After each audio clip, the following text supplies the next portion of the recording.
Thank you. మహాగణుడు రక్షకుడైన యేసుక్రీస్తు అమూల్యమైన నామమున చేరి వచ్చిన సభికులందరికీ ప్రభు పేరట వందనాలు. చేతులు కనబడ్డాయి కానీ స్వరాలు వినబడలేదు. ఫ్రంట్ చైర్స్ మీరు ఖాళీ ఉంచకుండా సహోదరులు కానీ సహోదరులు కానీ ముందు వరుసల్లో ఖాళీ లేకుండా కూర్చోండి. నాకు ఎదురుగా కూర్చోండి. ఆ చివరి వరుస తీసుకొచ్చి చివరి వరుసలో వేసినా బాగుంటుంది. ఎందుకంటే నేరుగా మీతో దేవుని వాక్యాన్ని పంచుకోవాలని. నన్ను రాత్రి సౌండ్ కొంచెం చూసారా, లైవ్లో ఎలా వచ్చిందో? ఈరోజు కొంచెం చూడండి, క్లారిటీ ఉండేటట్టు. చాలా సంతోషంగా ఉంది. మీ సౌండ్ చూస్తూ ఉంటే ఊరందరికీ కూడా చాలా చక్కగా వినబడేటట్టు గంభీరంగా ఉంది. దానిని బట్టి నేను ప్రభువును స్తుతిస్తూ ఉన్నాను. ప్రభునందు ప్రియులారా, దేవుని కృపను బట్టి దైవ గ్రంథంలో నుండి చాలా విషయాలు మనం వింటూ వస్తున్నాం. అందులోనూ రెండవ రాకడను గుర్చిన విషయాలంటే చాలామందికి తెలుసు అనుకుంటారు, కానీ చాలామందికి అందులో ఉన్న విషయాలు తెలియదు. అందుకే ఏదైతే తెలిసినట్టుగా ఉన్నామో కనుక పురాగా తెలుసుకొని తేటగా దేవునికి మహిమకరంగా ఉండాలని ఆశతో ఆలోచనతో ఈ రాత్రి వేళ క్రీస్తు రెండవ రాకడ సభలను గుర్చిన విషయాలు తేటగా మనం వింటూ ఆయన నామాన్ని మహిమపరచుదాం. ప్రియులారా, లేఖనాలలో నుండి మనము స్పష్టంగా వినే ముందు బాబు ఈ స్క్రీను వస్తుందా? రెండు కవర్ చేస్తారా? ఓకేనా? పాయింట్స్ వస్తాయి కదా, లైవ్లో పెట్టారా? ఓకే. కాబట్టి ప్రభునందు ప్రియులారా, జీవము గల దేవుని వాక్యములో నుండి మనము కొన్ని అమూల్యమైన సంగతులు లేఖనాలను చదువుకొని మనం విందాం. ఈరోజు రెండవ రోజు, మొదటి రోజు కంటే ఆలస్యమైంది. అందుకని స్పీడుగా త్వరగా చాలా సంగతులు ఈరోజు మనం వినాలి. రోజు రోజుకు సంగతులు ఎక్కువగా వినాలి. ఆధ్యాత్మికంగా మనమందరం బలమును పొందాలి. బైబిల్ గ్రంథం చదువుకుందాం. ప్రకటన గ్రంథం 22వ అధ్యాయం 7వ వచనం. ప్రకటన గ్రంథం 22వ అధ్యాయం 7వ వచనం. బ్రదర్స్, మీ దగ్గర మైక్ పెట్టుకొని చక్కగా చదివితే నా స్వరానికి మీ స్వరం అది నాకు తోడవుద్ది, ఒక వరం. కనుక మీరు చదవడం ఎంతో మంచిది. దైవ గ్రంథంలో వ్రాయబడిన మాటలు చదువుతున్నారా?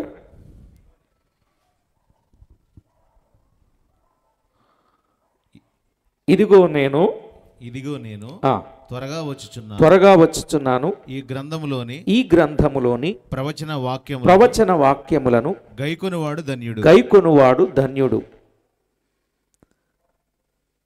అలాగుననే 22వ అధ్యాయం 12వ వచనాన్ని కూడా చదువుకుందాం. 22:12లో మనము ఇదిగో త్వరగా వచ్చుచున్నాను. ఆ మైకే ప్రాబ్లం. ఇదిగో నేను త్వరగా వచ్చుచున్నాను, వాని క్రియ చొప్పున ప్రతివానికిచ్చుటకు నేను సిద్ధపరచిన జీతం నా యొద్ద ఉన్నది అన్నాడు. చదవబడిన లేఖనాల కొరకై ప్రార్థన చేసి వాక్యాన్ని ధ్యానం చేద్దాం. ప్రార్థన చేసుకుందాం.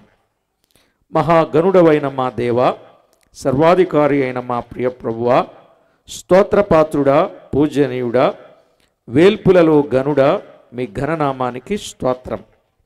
చదివిన లేఖన భాగములను దీవించండి. మా అందరితో తేటగా, సూటిగా, స్పష్టంగా మాట్లాడండి. మా ప్రభువా, లేఖనాలలో నుండి వాస్తవిక సత్యాలు చేరి వచ్చిన వారికి, శబ్దయంత్రం ద్వారా వినేవారికి, లైవ్లో వీక్షిస్తున్న ప్రతి వారికి కూడా చాలా స్పష్టంగా, వివరంగా మీరే మాకు అందించి మీ నామమునకు మహిమ, ఘనత, ప్రభావములను మీరు ఆరోపించుకుంటారని కోరుచు మా ప్రాణనాథుడు, ప్రియుడు, రక్షకుడైన యేసుక్రీస్తు అమూల్యమైన నామమున స్తోత్రము చెల్లించి వేడుచూ ఉన్నాము తండ్రి. ఆమేన్. ప్రభునందు ప్రియులారా, మనము క్రీస్తు రెండవ రాకడ రహస్యాలను గురించిన వివరాలు మనం విన్నాం. రాకడలు 2 రాకడలని మనం విన్నాం. అందులో ఒకటి మొదటి రాకడ, 2 రెండవ రాకడ.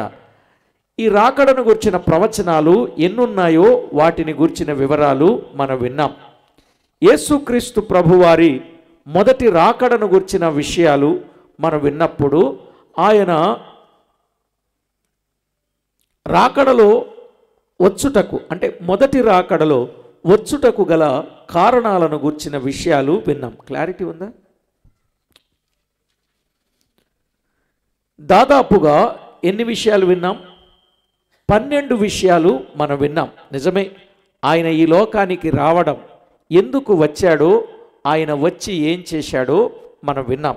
మనందరి కొరకు ప్రాణం పెట్టి మనలను మహిమకు తీసుకొని వెళ్ళడానికి ఆయన ఇష్టపడ్డాడు అనే విషయాన్ని మనం తేటగా విన్నాం. అలాగే ఆయన వచ్చి మరణించాడు, తిరిగి లేచాడు.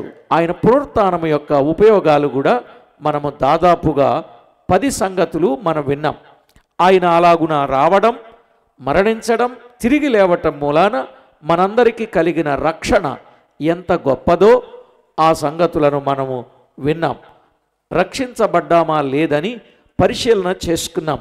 అలాగే ఆయన వచ్చాడు, ఏ రీతిగా వెళ్ళాడో మళ్ళా ఆ రీతిగానే వస్తాడు అని. ఆయన ఆశీర్వదించుచు వెళ్ళాడు, ఆయన ఆశీర్వదించుచు వస్తాడు అని మనం విన్నాం.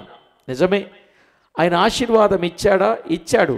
ఆశీర్వాదం ఎన్ని రకాలో కూడా మనము లేఖనాలలో నుండి మనం విన్నాం. ఈ ఆశీర్వాదం అనేది మన చేతల్లోనే ఉంది అనే సత్యాన్ని కూడా మనం విని ముగించాం. నిజమే, మొదటి రాకడలో ప్రభువారు ఎలా వచ్చారో, రేపు రెండవ రాకడలో యేసుక్రీస్తు ప్రభు ఎలా వస్తారో కూడా మనం విన్నాం కదా. మొదటి రాకడలో కృప ఉన్నది, రెండవ రాకడలో సత్యం ఉన్నది. Thank you. ఆయన ఎక్కడి నుంచి వచ్చాడు? పరలోకము నుండి వచ్చాడు. ఏం తెచ్చాడు? రక్షణను తెచ్చాడు. ఏమిచ్చాడు? విశ్వసించిన వారికి రక్షణను ఇచ్చాడు. ఆయన తిరిగి లేచి పరలోకానికి వెళ్ళాడు, రేపు మరలా పరలోకము నుండి వస్తాడు అని మనం విన్నాం. ఈ లైటింగ్ కొంచెం అటు వెళ్తున్నట్టుంది. కనుక ఆయన వచ్చాడు, ఇలా చెప్పుకుందాం. ఆయన వచ్చాడు, ఆయన తెచ్చాడు, ఆయన ఇచ్చాడు, ఆయన లేచి వెళ్ళాడు, రేపు ఆయన వస్తాడు. అంతే నిన్న ప్రసంగం. మరి ఈరోజు మరికొన్ని విషయాలు మనము చూద్దాం. యేసుక్రీస్తు రెండవ రాకడకు చాలా సూచనలు ఉన్నాయి. యేసుక్రీస్తు ప్రభువారి రాకడకు సూచనలు కొన్ని విందాం. ఆ సూచనలు విన్న తర్వాత మిగిలిన సంగతులు జాగ్రత్తగా విందాం. ఇక్కడ ఎవడునూ మిమ్మును మోసపరచకుండా చూచుకొనుడి అన్నాడు. ప్రియులారా, మత్తయి సువార్త 24వ అధ్యాయం 4, 5 వచనాలలోను, అలాగే 11వ వచనములోను 24వ వచనంలోను ఉన్న సంగతులు ఏమిటంటే, మోసం చేసేవారు వస్తారు, పలువురు నేనే క్రీస్తునని చెప్తారు, వాళ్ళు అబద్ధ ప్రవక్తలు అన్నాడు. వారు ఎవరిని మోసం చేస్తారంటే, ఏర్పరచబడిన వారిని సహితం వారు మోసం చేస్తారు. కనిపిస్తుందా? ఓకేనండి, చివరి వరుసలో వెనక ఉన్నవారికి. అందుకే ఎవడును అన్నాడు అంటే అబద్ధపు క్రీస్తులు, అబద్ధపు ప్రవక్తలు వచ్చి నేనే క్రీస్తునని చెప్పి మోసం చేస్తారు. ఈవేళ ఆ బోధలు దండిగా ఉన్నాయి, దండిగా ఉన్నాయి. కల్ట్స్ అనేవి ఎక్కువగా విస్తరించిపోయాయి. అందుకే ఈ కడువరి దినాలలో మనము బాగా బైబిల్ చదవాలి, బాగా బైబిల్ వినాలి, బాగా బైబిల్ ధ్యానం చేయాలి. ఈ 3 మాటలు పట్టుకోండి. బైబిల్ బాగా వినాలి, బైబిల్ బాగా చదవాలి, బైబిల్ బాగా ధ్యానం చేయాలి. అప్పుడు తప్పుడు బోధలు ఏమిటో, నిజమైన బోధ ఏమిటో మనకు అర్థమవుద్ది. ఎందుకంటే ఈరోజు బైబిల్ చదవక ఎవరేది చెబితే అది విని వెళ్ళిపోవడమే. దయచేసి చెప్తున్నా, మీరు బైబిల్ చదవండి, బాగా చదవండి, పరిశీలనగా చదవండి, కుడి ఎడమలకు తొట్టిల్లిపోకుండానట్లు చదవండి.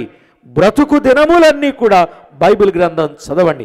ఎందుకంటే జరిగిన సంగతులు ఉన్నవి, జరుగుతున్న సంగతులు ఉన్నవి, జరగబోయే సంగతులు కూడా ఉన్నవి. అందుకే బైబిల్ గ్రంథం చదవండి. ఎంతమంది చదువుతారు బైబిల్ గ్రంథం? ఓ, ఎలా చదువుతారు బైబిల్ గ్రంథం? సంవత్సరానికి ఒకసారి పూర్తి అవ్వాలని, అవునా? లేదు, రోజుకి ఇన్ని అధ్యాయాలు అలా చదువుతారు. ఇక కొంతమందికి టైమే ఉండదు, క్యాలెండర్లో ఒక వచనం చూసుకొని వెళ్ళిపోతారు. ఈరోజు నేను బైబిల్ చదివేశాను అనుకుంటారు. నిజమా కాదా?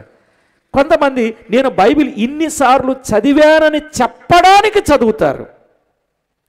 దానివలన ఏమీ ఉపయోగం లేదు.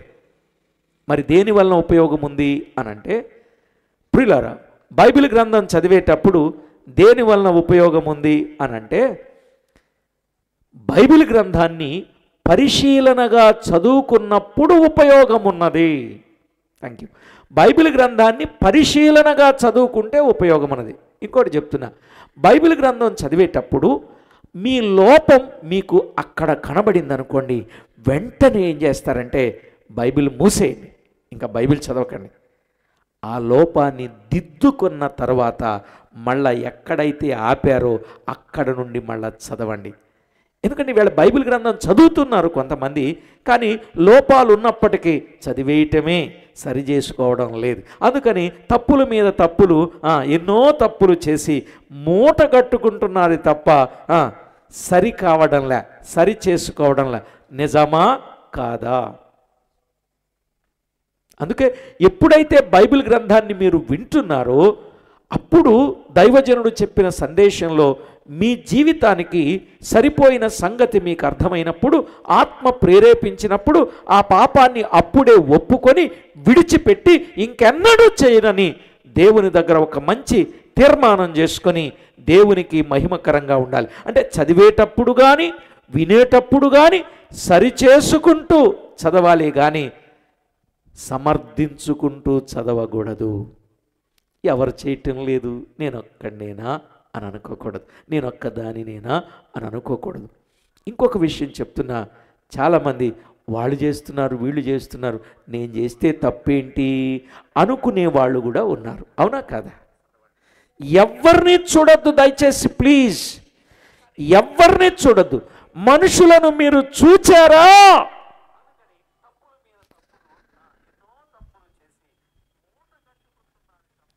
దయచేసి మనుషులను చూడొద్దు, దేవుని వైపు చూద్దాం.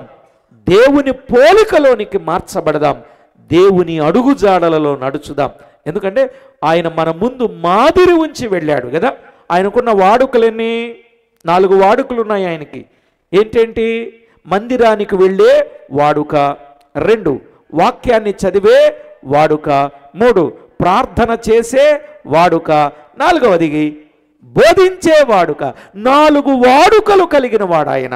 మరి మన జీవితంలో కూడా ఆయనను పోలిన అనుభవాన్ని మనము కలిగి ప్రభువుకు మహిమ తేవలసిన వారమై ఉన్నామని ప్రభు పక్షంగా ప్రేమతో మనవి చేస్తున్నాను. ఎప్పుడైతే లేఖనాలను పరిశీలనగా చదువుతామో, దారిపోయే ప్రతి దానయ్య చెప్పిన మాట అని నమ్మక్కర్లేదు. లేఖనం మనకు తేటగా బయలుపరచబడుతూ ఉంది. కాబట్టి ఈ రాత్రి ఈ విషయాన్ని గమనించండి. ఎవడును మిమ్మును మోసపరచకుండా చూచుకొనండి అని చెప్పాడు. ఈవేళ వ్యక్తుల యొక్క పరిస్థితులు మనము బాగా అర్థం చేసుకుంటున్నాం. ఆ వ్యక్తులను మనం వెంబడించొద్దు, ప్రభువును వెంబడించిన వారంగా మనము జీవించాలి అనేది ముమ్మాటికి ప్రేమతో నేను తెలియజేసే సత్యం. ఇక రాకడకు 2వ సూచన ఏమిటంటే, యుద్ధములను గురించి, యుద్ధ సమాచారములను గురించి వినబోదురు అన్నాడు. ఏమింటాం? యుద్ధములను గురించి, యుద్ధ సమాచారములను గురించి. మత్తయి సువార్త 24:6. నిజమే, ఇప్పుడు అన్ని యుద్ధాలే, ఎక్కడ చూసినా యుద్ధాలే కదా. నిన్న మొన్నటి వరకు మనకు తెలుసు యుద్ధం ఎక్కడ? ఇజ్రాయెల్కి, పాలస్తీనాకు, గాజాకు, హమాస్కు కదా, చుట్టుప్రక్కల ఉన్నటువంటి దేశాలకు యుద్ధం. అయితే ట్రంప్ గారు దయవల్ల మధ్యలో వెళ్ళి ఆయన ఆ యుద్ధాన్ని శాంతి ఒప్పందం చేత ఆపు చేశాడు. అయితే 3 సంవత్సరాల నుండి జరుగుతున్న రష్యా ఉక్రెయిన్ల యుద్ధం, పుతిన్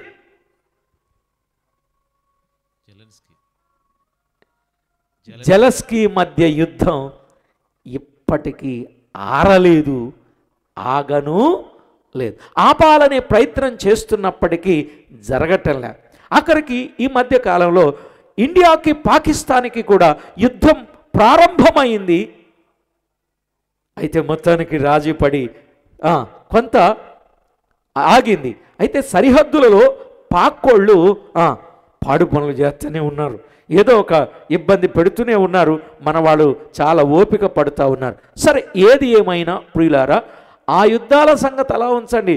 ఇప్పుడు ఎక్కడ చూసినా ఫైటింగ్లు, పిట్టింగ్లు, ఫైటింగ్లు, పిట్టింగ్లు, ఫైటింగ్లు, బెట్టింగ్లు, ఫైటింగ్లు, ఇవన్నీ చాలా కామన్గా చూస్తున్నాం.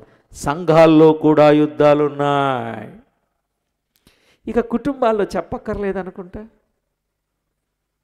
భార్యాభర్తల మధ్య, అన్నదమ్ముల మధ్య, అక్క చెల్లెండ్ర మధ్య, అత్త కోడళ్ళ మధ్య, తండ్రి కొడుకుల మధ్య, మామ అల్లుళ్ళ మధ్య, ఏమండి మనం చూస్తున్నాంగా. ఇవన్నీ ఏంటి? యుద్ధాలు. ఈ యుద్ధాలన్నీ దేనికి సూచన అంటే యేసు ప్రభు రాకడకు సూచన.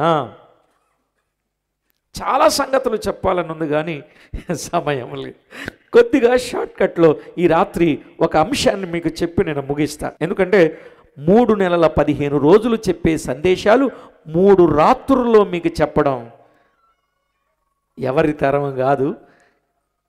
అయినా చాలా కష్టమైన పరిస్థితుల్లో చాలా సింపుల్గా మీకు అందించాలని ప్రయత్నం చేస్తున్నా. ఇక 3వదిగా, జనం మీదికి జనం, రాజ్యం మీదికి రాజ్యము లేచునన్నాడు మత్తయి సువార్త 24:7. నిజమే కదా? జనం మీదికి జనం, రాజ్యం మీదికి రాజ్యం. కలిసే ఉన్నట్టుంటున్నారు కానీ కలవరాలు, కలతలు, కొట్లాటలు, కక్షలు ఉన్నాయా లేవా? ఇవన్నీ రాకడకు సూచనలు. ఇక 4, అక్కడక్కడ కరువులు అన్నాడు మత్తయి సువార్త 24:8. అక్కడక్కడ కరువులు. ఇది వరకు ఎక్కడో సోమాలియాలో కరువు అని వినేవారం. ఎక్కడ? సోమాలియాలో కరువు అన్నారు. ఈ మధ్యకాలంలో రాజకీయ నాయకులు చక్కని ఓట్ల కొరకు వాగ్దానాలు చేసి వెనిజులా దేశాన్ని కరువు కోరల్లో నింపేశారు. నిజమా కదా? వాళ్ళకి తినడానికి తిండి లేకుండా చేసేసారు. ఎందుకంటే ఆల్ ఫ్రీ అన్నారు, అన్నీ ఇచ్చారు. ఇప్పుడు అది తినడానికి తిండి లేని దేశంగా మారిపోయింది. ఇక ఆఫ్రికాను మనం ఆలోచన చేస్తే ఇప్పుడు ఎక్కువగా సముద్రపు దొంగలు ఎక్కువగా తయారయ్యారు. ఎందుకంటే వాడు ఏదో సంపాదించుకోవాలనే దానికంటే కూడా పొట్ట పోషణ కొరకు సముద్రం మీద వెళ్ళి వాడల్ని దోస్తా ఉన్నారు. ఇంక ఇవన్నీ మనం ఆలోచన చేస్తే కరువులు, బైబిల్ గ్రంథంలో 13 రకాల ఫ్యామిన్స్, కరువులు ఉన్నాయి. అవన్నీ ఇప్పుడు నేను చెప్పాలని అనుకోవట్లేదు. కరువు కోరలు ఎక్కడ చూసినా ఉన్నవి. నిజంగా మనం కూడా కరోనా కాలంలో కొంతమంది అక్కడక్కడ కరువు కోరల్లో చిక్కుకున్న వారుగా ఉన్నారు. ఇవన్నీ దేనికి సూచనంటే, గట్టిగా చెప్తారనుకున్నాను, యేసుక్రీస్తు ప్రభువారి రాకడకు సూచనలు అన్నాడు. ఇంకా ఏమన్నాడు? అక్కడక్కడ భూకంపములు కలుగును అన్నాడు మత్తయి 24:8. అక్కడక్కడ ఏం జరుగుతున్నాయి? భూకంపాలు. చూడండి, ఎక్కడ పడితే అక్కడ రెక్టర్ స్కేల్ పైన ఎంతెంత దారుణంగా భూకంపాలు జరుగుతున్నాయి. భూకంపాలు భూమి మీద, సునామీలు సముద్రములో నుండి చూస్తున్నాగా మనము భయంకరంగా ఎంతమంది చనిపోతూ ఉన్నారో ఈ భూకంపాల వల్ల. ఆస్తులు, ప్రాణ నష్టం ఎంత జరుగుతుందో. కానీ ఈస్ట్ వెస్ట్కి మాత్రం భూకంపాలు లేవు. కానీ ఏముందో తెలుసా ప్రమాదం? ఏముంది? ఎక్కడ చూసినా ఓఎన్జీసీ వాళ్ళు గోతులు పెట్టి ఉంచారు, బోర్లు వేసి ఉంచారు. అందులో నుండి అగ్ని ఫైర్ అయ్యి ఒక్కసారి బూమ్ అంటుంది. దానికోసం రెడీ. మనకు భూకంపాలు లేవు దేవుని దయ వల్ల, కానీ అగ్ని మాత్రం ఎప్పుడు ఎలాగునా జరుగుతుందో తెలియదు. మనం విన్నాం మన ఈ మధ్య బోడస్కూర్ బ్లోఅవుట్ కదా, విన్నప్పుడు గుండెలు రగిలిపోయాయి. తాటిపర్తి వారి పాలెమ ఏదో ఊరు తగలబడిపోయింది కదా. ఎంతో భయంకరమైనటువంటి ప్రాంతాలు వీటి వల్ల మనం వింటూ ఉన్నాం. ఇవన్నీ కూడా దేనికి సూచన అంటే ఆయన రాకడకు సూచన. ఇక 6వదిగా మత్తయి సువార్త 24:9 ఆయన నామము నిమిత్తము సకల జనుల చేత ద్వేషింపబడుదురు అన్నాడు. ఆయన నామము నిమిత్తం సకల జనుల చేత ద్వేషింపబడతారు. ఏమండి, ఈవేళ మంచోళ్ళు ఎవరో ఇలా చెప్తాను, కొంప ముంచే వాళ్ళు ఎవరో తెలియని రోజుల్లో మనం ఉన్నాం. నిజమా కాదా? ఇలాంటి రోజుల్లో మనం ఉన్నప్పుడు ఒకవేళ కొన్నిసార్లు మంచి చేయాలనుకున్నా కూడా ద్వేషించబడేటటువంటి పరిస్థితులే కనబడుతూ ఉన్నాయి. నిజం. కాబట్టి జాగ్రత్త పడండి అని చెప్తున్నారు. ఇవన్నీ రాకడకు సూచనలు. అలాగే మత్తయి సువార్త 24:17 అనేకులు అభ్యంతరపడి ఒకరినొకడు అప్పగించి ఒకరినొకడు ద్వేషింతురు అన్నాడు. అరే, నిన్న మొన్నటి దాకా చాలా చక్కగా సహవాసం చేశారు, కలిసి తినేవారు, కలిసి ప్రార్థన చేసేవారు. కానీ ఈరోజు ద్వేషం పెరిగిపోయింది. అదే ప్రేమ చల్లారింది, అక్రమం విస్తరించింది. మీకు తెలుసు కొన్ని వచనాలు. కాబట్టి అలాంటి రోజుల్లో మనం ఉన్నాం. జాగ్రత్త పడడం ఎంతైనా మంచిది అన్నాడు. ఇక ఎనిమిదవది మనం ఆలోచన చేస్తే ఆకాశము నుండి మహాభయోత్పాతములను గొప్ప సూచనలు పుట్టును అన్నాడు. అప్పుడప్పుడు టీవీల్లో మనం చూస్తున్నాం కదా, టీవీలో చూస్తున్నాం ఆకాశంలో ఏమేమి జరుగుతూ ఉన్నాయి. కొంతమంది కెమెరాస్ ఆన్ చేసి ఉంచారు ఆకాశానికి. అందంగా ఉన్నప్పుడు, దేవుని కోపం వచ్చినప్పుడు ఆకాశంలో జరిగేటటువంటి మార్పులు మనం చూస్తున్నప్పుడు ఇవన్నీ రాకడకు సూచనలు అన్నాడు. ఇక 9వదిగా సమాజ మందిరములకును సరసాలకును అప్పగింతురు అన్నాడు. ఎలాగండి? సమాజ మందిరానికి సరసాలకు అప్పగిస్తారు.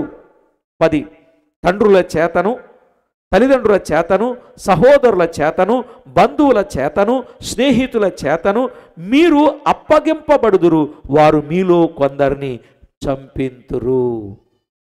వింటున్నాం? ఎవరు ఎవరిని చంపుతున్నారంటే ఇటీవల కాలంలో ఒక అన్నదమ్ములు ఒకరినొకరు చంపేసుకున్నారు. అన్న మిలిటరీలో పనిచేసేవాడు, తమ్ముడు వ్యవసాయం చేసుకున్నాడు. మిలిటరీని ముగించుకొని అన్న ఇంటికి వచ్చాడు. తమ్ముడు, ఇప్పటి వరకు వ్యవసాయం మన తండ్రి ఆస్తిని నువ్వే ఉపయోగించుకొని వ్యవసాయం చేసావు, ఇప్పుడు నేను వచ్చాను, నాది నాకు ఇచ్చే వ్యవసాయం చేసుకుందామంటే తమ్ముడు అన్నాడు, నువ్వు ఉద్యోగం చేసుకుని డబ్బులు తెచ్చుకున్నావు, నేను వ్యవసాయం మీద ఆ పంటను నేను నీకు ఇవ్వను అని చెప్పేసి అన్నాడు. అది కాదు తమ్ముడు, మరి నాకు ఉద్యోగం అయిపోయింది కదా, నాకు ఇవి అని అంటే లేదన్నాడు. ఒకరోజు నీళ్లు కట్టడానికి అన్నగారు పొలం పనులకి వెళితే తమ్ముడు మాటుగాసి వేసేసి తలబట్టుకొని 4-5 కిలోమీటర్లు నడిచి రోడ్డు మీదకు వచ్చి ఆర్టీసీ బస్సును తలబెట్టి ఆపి, కత్తి చేతిలో తల చేతిలో ఆపి, రోడ్డు మీదే పోలీస్ స్టేషన్ ఆపి ఎస్ఐ గారు టేబుల్ మీద పెట్టాడు హెడ్. ఎవరిది? మీకెలా తెలుస్తుందంటే నాతో కలిసిన నా ఫ్రెండ్స్ రాజమండ్రి సెంట్రల్ జైలు దగ్గర ఉన్నారు. నేను అలా వెహికల్ వేసుకుని వస్తూ ఉంటే వాళ్ళు అక్కడ ఏరా ఎక్కడున్నారేంటి అని అంటే ఇది సో అండ్ సో పరిస్థితి, అందుకనే చూడడానికి వచ్చాం, లోపల ఉన్నవాడిని అన్నారు. చూడండి ఎలాంటి పరిస్థితులు, ఎంత ఘోరమైన పరిస్థితి. అంతేందుకంటే నిన్నగాక మొన్న ఆస్తి కొరకండి, ఆస్తి కొరకు రకరకాల అలవాట్లకు బానిసై సొంత తల్లిని ముక్కల కింద నరికి సూట్ కేసులు పెట్టి డ్రైనేజీలు విసిరిన సందర్భం. అవునా కదా? విన్నారా లేదండి? వినలేదా? సొంత తండ్రిని, అదే తండ్రిని చంపి డ్రైన్లో విసిరింది. పాపం ఆయన లారీ డ్రైవర్. హైదరాబాద్లో జరిగింది ఇది. ఇలాంటి చెప్పడానికి చాలానే ఉన్నాయి. పిల్లకి 18 సంవత్సరాల వయసు ఎంతో ఒక అబ్బాయితో ప్రేమలో పడిందంట. ఆ ప్రేమలో పడ్డం మూలాన వాళ్ళిద్దరు లగ్జరీకి అలవాటు పడ్డారు. ఎప్పుడో తదనంతరం ఆస్తి వచ్చే కంటే వాళ్ళని చంపేస్తే తొందరగా ఆస్తి వచ్చుద్దనే ఉద్దేశంతో ఆ కుమార్తె సొంత తల్లిదండ్రులను చంపిందని పేపర్లో న్యూస్లో మనం చదివాం. అవును కదండి? ఎంత దారుణంగా. ఇంకొకడైతే భార్యను చాలా విచిత్రంగా చంపాడు. అస్సలు ఆనవాళ్ళు లేకుండా ఏం చేశాడండి, మటన్ కొట్టి దొంగ తెచ్చుకున్నాడు. దాన్ని ఏమంటారు? దిమ్మంటారు, దొంగ అంటారా? దొంగేనా అండి? మాంసం కొట్టే దొంగ తెచ్చాడు, భార్యను చంపేశాడు, ముక్క ముక్కల కింద కొట్టాడు, కుక్కర్లో పెట్టి ఉడకబెట్టేసి మొత్తం స్మాష్ అయిపోయిన తర్వాత తీసుకెళ్ళి ఎక్కడో పడేశాడు. ఆనవాళ్ళు కూడా లేకుండా చేసేసుకున్నాడు. ఎలాంటి రోజులు ఉన్నాయి. ఇవన్నీ చూస్తూ ఉంటే యేసుక్రీస్తు ప్రభు రాకడకు అవన్నీ ఏంటి చెప్పండి? సూచనలండి. ఎవరో కాదు, కన్న తల్లే బిడ్డల్ని చంపుతున్న రోజులు. మొన్న తల్లి పేపర్లో రాశాడు, తల్లి తాటకీనా అని రాశాడండి.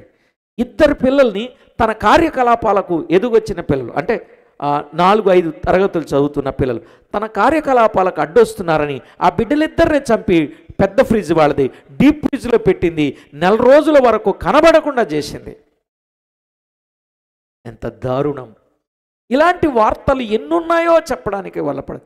అక్కడికి భర్తకు అడుగుతూ ఉంటే అమ్మమ్మ గారి ఇంటికి వెళ్ళారు, అక్కడికి వెళ్ళారు, ఇక్కడికి వెళ్ళారని చెప్తుంది. అక్కడికి అనుమానం వచ్చి ఆయన కేసు పెడితే ఇంటికి వచ్చి ఆ తాళాలు, ఫ్రిడ్జ్ తాళాలు ఆమె ఇవ్వట్లే, తీస్తే ఫ్రిడ్జ్లో నుంచి పడ్డారు. అలాగా చిన్నపిల్లలు. కన్న తల్లి బిడ్డల పట్ల అనురాగం, ప్రేమ, మమకారం, వాత్సల్యం చూపించాల్సిన తల్లే ఆ విధంగా ఉన్నారంటే మనం చూస్తాం. మొన్న ఒక తల్లి 4 పిల్లల్ని చంపి తాను కూడా చనిపోబోయింది కదండి. ఎన్ని న్యూస్ ఎంత వింటున్నాం పేపర్లో. చాలా ఘోరమైన పరిస్థితులు. నిజమే, అందరి చేత ద్వేషింపబడి ఆ సంగతి వేరు, ఈ సంగతి. మొన్న ఒక భార్య అయితే ఎంత ప్రేమ ఉందో తెలియదు కానీ భర్తను చంపి 200 ముక్కలు నరుక్కొని రోజుకొని ముక్క నూనెలో వేయించుకొని తినేదంట కబాబులాగా. ఎంత ప్రేమో!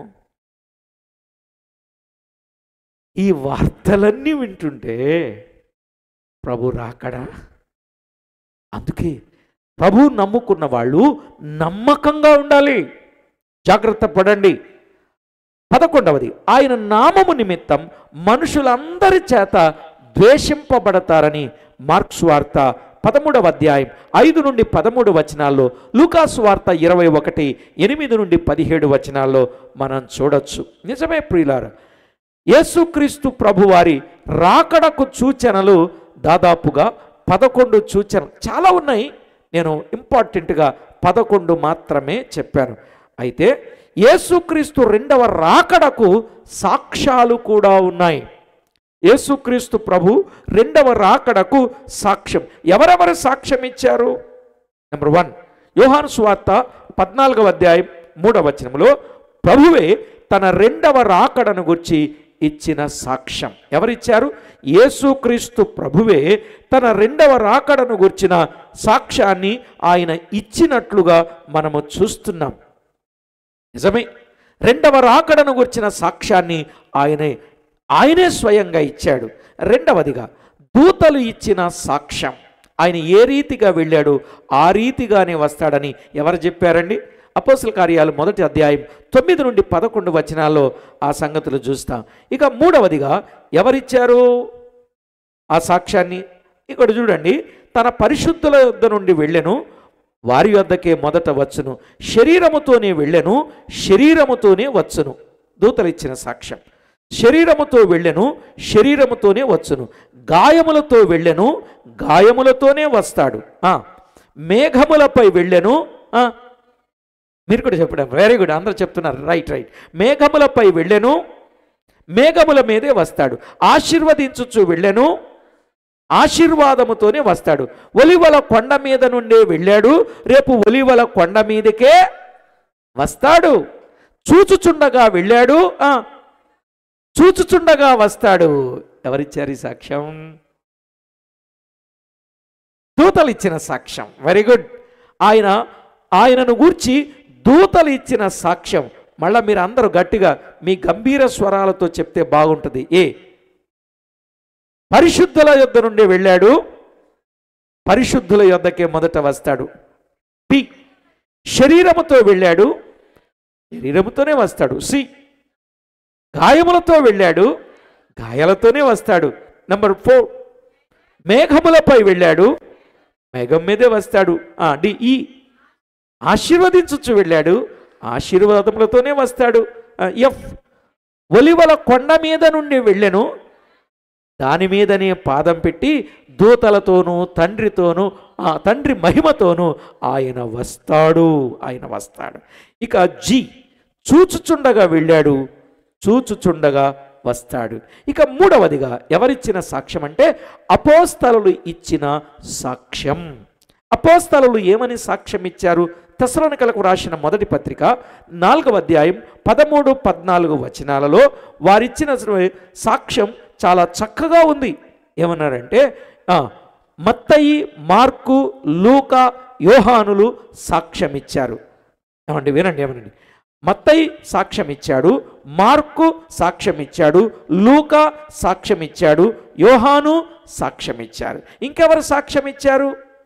ఫిలోమోను పత్రిక యందు తప్ప మిగిలిన పత్రికలన్నింటిలో దాదాపు పౌలు 50 సార్లు ప్రస్తావించాడు, అంటే వ్రాసాడు, ఎత్తి చెప్పాడు. అంటే యేసుక్రీస్తు ప్రభు రాకడను గురించి అపోస్తలులు వివరంగానే చెప్పారు. అంటే రాకడ తథ్యం, రాకడ ఖాయం, కాబట్టి రాకడకు రెడీగా ఉండండి అని వార్త బూర మనకు వినబడుతూ ఉన్నట్లుగా చూస్తాం. వారితో పాటు యాకోబు పత్రికలో 5వ అధ్యాయం 7వ వచనంలో ప్రభు రాకడ వరకు ఓపిక కలిగి ఉండండి అని యేసు ప్రభు తమ్ముడైన యాకోబు చెప్పాడు, యూదా చెప్పాడు కదండి, భక్తులు చెప్పారు, అపోస్తలులు చెప్పారు. విన్నారండి? శిష్యులైనటువంటి వారు చెప్పారు, గ్రంథకర్తలు చెప్పారు. అంటే దీనిని బట్టి యేసు ప్రభు చెప్పారు, దూతలు చెప్పారు, అపోస్తలులు చెప్పారు, భక్తులు చెప్పారు, అందరూ చెప్పారు. దీనిని బట్టి యేసు ప్రభు రానయ్యున్నాడు అనే సత్యాన్ని దైవలేఖనంలో మనం చూడొచ్చు. అలాగే భక్త పేతురు కూడా చెప్పాడు. పేతురు రాసిన మొదటి పత్రిక 1:7లో యేసుక్రీస్తు ప్రత్యక్షత అని చెప్పాడు. ఆయన యేసుక్రీస్తు ప్రత్యక్షతను గురించి అపోస్తలుడైనటువంటి పేతురు కూడా చెప్పిన సందర్భం. ఇక యూదా పత్రికలో 14వ వచనం 24వ వచనంలో యేసు ప్రభు తమ్ముడు అని నేను దాసుడిని అని చెప్పుకున్నాడు, ఆయన కూడా చెప్పాడు. ఇంతమంది చెప్పారు. అంతేకాదండి, ఇక యోహాను ఉన్నాడే, ఆయన మొదటి పత్రికలో చెప్పాడు, 2వ పత్రికలో చెప్పాడు, 3వ పత్రికలో చెప్పాడు. ముఖ్యంగా ప్రకటన గ్రంథమందు యోహాను ప్రభు యొక్క 2వ రాకడను గురించి వివరంగా వ్రాసాడు. ప్రకటన గ్రంథాన్ని గురించి మనము చాలా జాగ్రత్తగా ఆలోచన చేయొచ్చు. ప్రకటన గ్రంథాన్ని గురించి దాదాపు 250 రోజులు చెప్తాను, మీరు పెట్టుకోవాలి కానీ మీటింగ్స్. 250 రోజులు. ఈ 250 రోజులు చెప్పేది 1 నిమిషము లోపులోనే చెప్తాను, వింటారా? 250 రోజులు చెప్పే ప్రకటన గ్రంథాన్ని 1 నిమిషం, ఇంచుమించు 30-40 సెకండ్స్లో చెప్పేస్తా. చెప్పంటారా? అమ్మ బాబు నిజమండి, చెప్పేస్తారా? చెప్పండి బాబు అన్నట్టున్నారు. అంటే మిమ్మల్ని బైబిల్ ఇలా చదువుకోవాలని చెప్పడానికి, మిమ్మల్ని ఎంకరేజ్ చేయడానికి ఇష్టపడుతున్నాను. ప్రకటన గ్రంథం చెప్పేసుకుందాం. అంటే ప్రకటన గ్రంథంలో ప్రభు రాకడను గురించి చాలా వివరంగా, ఇప్పుడు 2వ రాకడను గురించి వేరుగా, ప్రకటన గ్రంథమును గురించి వేరుగా, దానియేలు గ్రంథమును గురించి వేరుగా, ఎహెజ్కేలు గ్రంథమును గురించి వేరుగా, ఈ ప్రవచన గ్రంథాలన్నింటిని గురించిన విషయాలు నేను ఇప్పటికే యూట్యూబ్లో మాట్లాడాను. కొన్ని వందల వేల ప్రసంగాలు ఉన్నాయి. క్రిస్టియన్ బ్రదరన్ అసెంబ్లీ రాజమండ్రి అని టైప్ చేశారనుకోండి, యూట్యూబ్లో మొత్తం అన్నీ వస్తాయి. లేదా అసెంబ్లీ అమృతధార అని టైప్ చేసినా వస్తాయి. లేదా బ్రో రాజ్పాల్ రాజమండ్రి అని చెప్పినా వస్తాయి. కాబట్టి ఈ వర్తమానాలన్నీ నేను ఇదివరకే చెప్పేశాను. ఎందుకంటే కరోనా కాలము నుండి, కరోనా ఆరంభమైంది, నా ధ్యానం ఆరంభమైంది. అప్పటి నుండి ధ్యానం చేయడం, ప్రకటన చేయడం, ధ్యానం చేయడం, ప్రకటన చేయడం. మీరందరూ కరోనా కాలంలో రెస్ట్లో ఉన్నారేమో, కానీ నేను అస్సలు రెస్ట్ తీసుకోలేదండి. పొద్దున లేచిన దగ్గర నుంచి రాత్రి వరకు రోజుకు 4-5 జూమ్ మీటింగ్స్ ఏర్పాటు చేస్తూ, లాక్డౌన్ నుండి బ్రేక్ డౌన్ లేకుండా నీల్ డౌన్తో ఇప్పటికీ 2049 రోజులుగా 2049 రోజులుగా, దాదాపు 5 సంవత్సరాలుగా పైబడి ఒక్కరోజు కూడా బ్రేకు లేకుండా దేవుని వాక్యం చెబుతూ వచ్చానండి. ఈరోజు మార్నింగ్ కూడా 2 వర్తమానాలు చెప్పి మేము మధ్యకు నేను రావడం జరిగింది. నిన్న జరిగిన ఇన్సిడెంట్స్ కొరకు మళ్ళీ ఆ ఊరికి వెళ్ళి ఉదయం నుంచి ఆ సాయంత్రం వరకు దాదాపు అక్కడే ఉండి వచ్చి మీ మధ్యకు రావడం జరిగింది. ఎందుకంటే నేను ఇక్కడ చెప్పాను, మళ్ళీ రాత్రికి ఇంకొకటి జరిగింది. ఒక ప్రక్క అవి, ఒక ప్రక్క ఇవి, ఇవన్నింటితో బిజీగా గడపడానికి ప్రభు నాకు ఆరోగ్యం ఇచ్చాడు, పరిశుద్ధుల ప్రార్థనను బట్టి. సరే, ప్రకటన గ్రంథం చెప్తున్నా, జాగ్రత్తగా వినండి. రాసుకుంటారా? స్పీడ్గా చెప్పేస్తాను. ప్రకటన గ్రంథంలో ఎన్ని అధ్యాయాలు ఉన్నాయి? వెరీ గుడ్, 22 అధ్యాయాలు. మొదటి అధ్యాయం దైవ ప్రత్యక్షత, 2-3 అధ్యాయాలు 7 సంఘాలకు దూతలు, 4వ అధ్యాయంలో సంఘము ఎత్తబడుట, తండ్రి అయిన దేవునికి ఆరాధన, 5వ అధ్యాయం గొర్రెపిల్ల ముద్రలు కలిగి ఉండుట, గొర్రెపిల్ల ఆరాధన. ఇక 6 నుండి 18 అధ్యాయాలు 7 ఏండ్ల శ్రమల కాలం, అందులో 7 ముద్రలు విప్పబడుట, 7 బోరలు ఊదబడుట, 7 పాత్రలు కుమ్మరింపబడ్డ. ఇక 19వ అధ్యాయం పునరుత్థానమును గుర్చిన సంగతిని, 1000 ఏండ్ల పాలన గుర్చిన సంగతిని మనము కొంత ధ్యానం చేయవచ్చు. ఇక 20వ అధ్యాయములో ఆ 1000 ఏండ్ల పాలన గుర్చిన సంగతిని, అంతేకాకుండా తర్వాత ధవళ సింహాసనపు గూర్చిన సంగతిని గూర్చిన వివరం రాయబడింది. ఇక 21, 22 అధ్యాయాలు నూతన యెరూషలేము పరలోక పట్టణం. అయిపోయింది ప్రకటన గ్రంథం. 1 మినిట్ అయినా అయిందా? టైం చూసారా లేదా? చెప్పేశానండి. ఇలాగున ప్రతి పుస్తకాన్ని మీరు ధ్యానం చేయాలి. ప్రతి పుస్తకాన్ని మీరు ధ్యానం చేయాలి. బైబిల్ గ్రంథాన్ని కూడా నేను ధ్యానించిన వరుస చెప్తాను మీకు. దేవుని మహాకృపను బట్టి బైబిల్ గ్రంథాన్ని 15 రోజుల్లో 12 గంటల్లో చెప్పేశాను. 15 రోజుల్లో 12 గంటల్లో చెప్పేశాను. అలాగుననే 66 గ్రంథాలను 60 రోజుల్లో ఇలాగున స్క్రీన్ మీద పీపీటీల మాదిరిలో చెప్పేశాను. ఒక్కొక్క పుస్తకాన్ని గురించిన వివరాలు 60 రోజుల్లో 66 పుస్తకాలు చెప్పాను. అలాగుననే ఇదే 66 గ్రంథాలను 310 రోజుల్లో ఒకసారి చెప్పాను. అంటే ఒకసారి 15 రోజులు 12 గంటల్లోనూ, ఒకసారి 66 పుస్తకాలు 60 రోజుల్లోనూ, ఇదే 66 గ్రంథాలు 310 రోజుల్లోనూ బైబిల్ గ్రంథాన్ని చెప్పగలిగాను. ప్రభు ఆ కృపించినందుకు అది పరిశుద్ధుల ప్రార్థన అని నేను నమ్ముచూ ఉన్నాను. నేను ఇవి గొప్ప చెప్పడానికి కాదు, మీలో కూడా వాక్యాన్ని ధ్యానం చేయండి, వాక్యపు లేఖనాలను అర్థం చేసుకోండి, సత్యాలను గ్రహించండి, వారు వీరు చెప్పేది వినండి, అందులో మేలుంటే తీసుకోండి. హంస వలె మనము పాలు నీళ్లు కలిపిన, హంస ఏం చేస్తుందండి? క్షీరనీర న్యాయం అంటారు. పాలు నీళ్లు కలిపిన నీళ్లను విడిచిపెట్టి పాలను మాత్రమే త్రాగుద్ది హంస. తెలుసండి ఈ సంగతి? ఎంతమందికి తెలుసు? కొంచెం పట్టుకోండి, కాసేపు పట్టుకుంటే.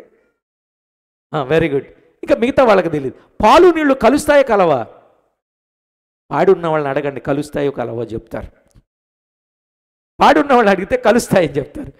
కలిసిన పాలను కూడా గిన్నెలో పోసి పెడితే పాలన్నీ త్రాగి నీళ్ళన్నీ వదిలిపెట్టుద్ది. అలా హంస లాంటి జీవితాన్ని ఈ లోకంలో మనము కలిగి ఉండాలి. ఇహలోక మాలిన్యం అంటకుండా ప్రభు రాకడ కొరకు ఎదురు చూడాలి. లేఖనాల వెలుగులో మనము జీవించాలి. ఆ విధంగా మీరు సిద్ధపడితే బాగుంటుంది అని ప్రభు అయిన దేవుని పేరట ప్రేమతో మీకు మనవి చేస్తున్నాను. కనుక 2వ రాకడలో యేసుక్రీస్తు ప్రభు వస్తాడనే సత్యాన్ని ఎవరెవరు సాక్ష్యం ఇచ్చారండి?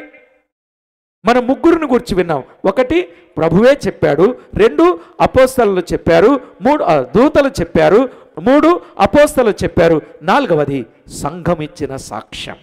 ఎవరిచ్చారు? కొరింథీయులకు రాసిన మొదటి పత్రిక 11వ అధ్యాయం 26వ వచనంలో సంఘం ఇచ్చిన సాక్ష్యం, ఆయన మరణమును ప్రచురింతము అన్నాడు. ఆయన మరణాన్ని ఎందుకు ప్రచురిస్తారు అంటే, ఆయన వస్తాడు అని చెప్పడానికి, ఆయన వచ్చు వరకు శుభప్రదమైన నిరీక్షణను ప్రచురించాలి. ఇక వీరందరూ ఇచ్చిన సాక్ష్యమును బట్టి 2వ రాకడ అనేది వాస్తవం అనే సత్యాన్ని దైవ లేఖనంలో మనం చూస్తున్నాం. కాబట్టి ఈ రాత్రి కొరింథీయులకు రాసిన మొదటి పత్రిక 16:22లో ప్రభువు వచ్చుచున్నాడు, మరణాత. ప్రభువు వచ్చుచున్నాడు, మరణాత. మరణాత అనగా ఆ మాట చెప్పాలి. ప్రభు వచ్చుచున్నాడు అనకండి. మరణాత అనగా ప్రభువు వచ్చుచున్నాడు, ప్రభువు వచ్చి ఉన్నాడు, ప్రభువా రమ్ము అని అర్థం. ప్రభువా రమ్ము అని అర్థం. మార్కు రాసిన సువార్తలో 13వ అధ్యాయం 32-33 వచనాల్లో ఆయన వస్తున్నాడు కాబట్టి జాగ్రత్త పడుడి, మెలకుగా ఉండి ప్రార్థన చేయుడి. ఎందుకంటే ఆ కాలం ఎప్పుడొచ్చునో మీకు తెలియదు. ఆ కాలం ఎప్పుడొచ్చుద్దో మీకు తెలియదు అన్నాడు.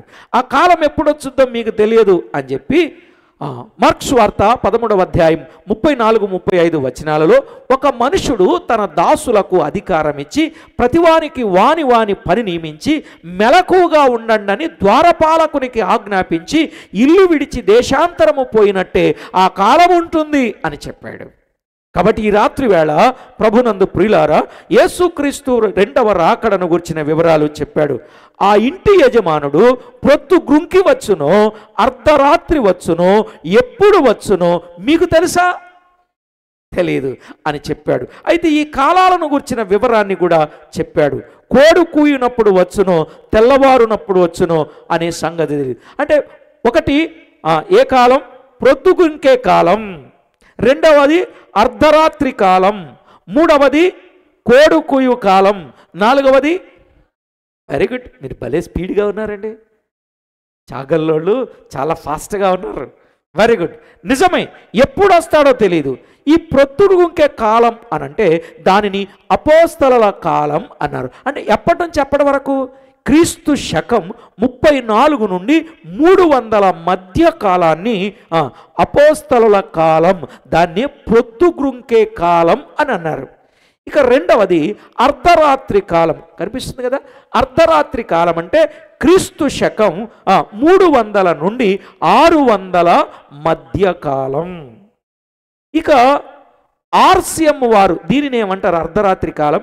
ఆర్సిఎం వారు దీనిని రక్షణ దాచిన కాలం అని అంటారు. ఆర్సిఎం వారు రక్షణ దాచిన కాలం అని అంటారండి. ఇక కోడుకూయు కాలం. మార్టిన్ లూథర్ గారు ఎంతో ప్రయాసపడ్డారు కదా. ఒకప్పుడు రోమన్ క్యాథలిక్స్ మిషన్ వారు ఉంటే వారిలో నుండి ప్రొటెస్టెంట్స్గా వచ్చినటువంటి వారు ఎవరంటే మార్టిన్ లూథర్ గారు. ఆయనను బట్టి ఇంకా అనేకులు వచ్చారు. సరే ప్రియులారా, అది ఎప్పుడంటే 600 క్రీస్తు శకం 600 నుండి 1500 మధ్యకాలం. ఈ కాలములోనే రోమన్ క్యాథలిక్ల నుండి ప్రొటెస్టెంట్లుగా బయటకు వచ్చారు. Protestants came out from Catholics అని చెప్తా ఉంటారు. కాబట్టి ఆ రోజు అప్పుడు జరిగిన ఆ కారణం, బయటకు వచ్చిన వారిలో మార్టిన్ లూథర్ అనే ఆయన ముఖ్యుడు అనే సత్యాన్ని మనం వినొచ్చు. ఇక మూడవదిగా తెల్లవారు కాలం. 3-4 ఏ కాలం?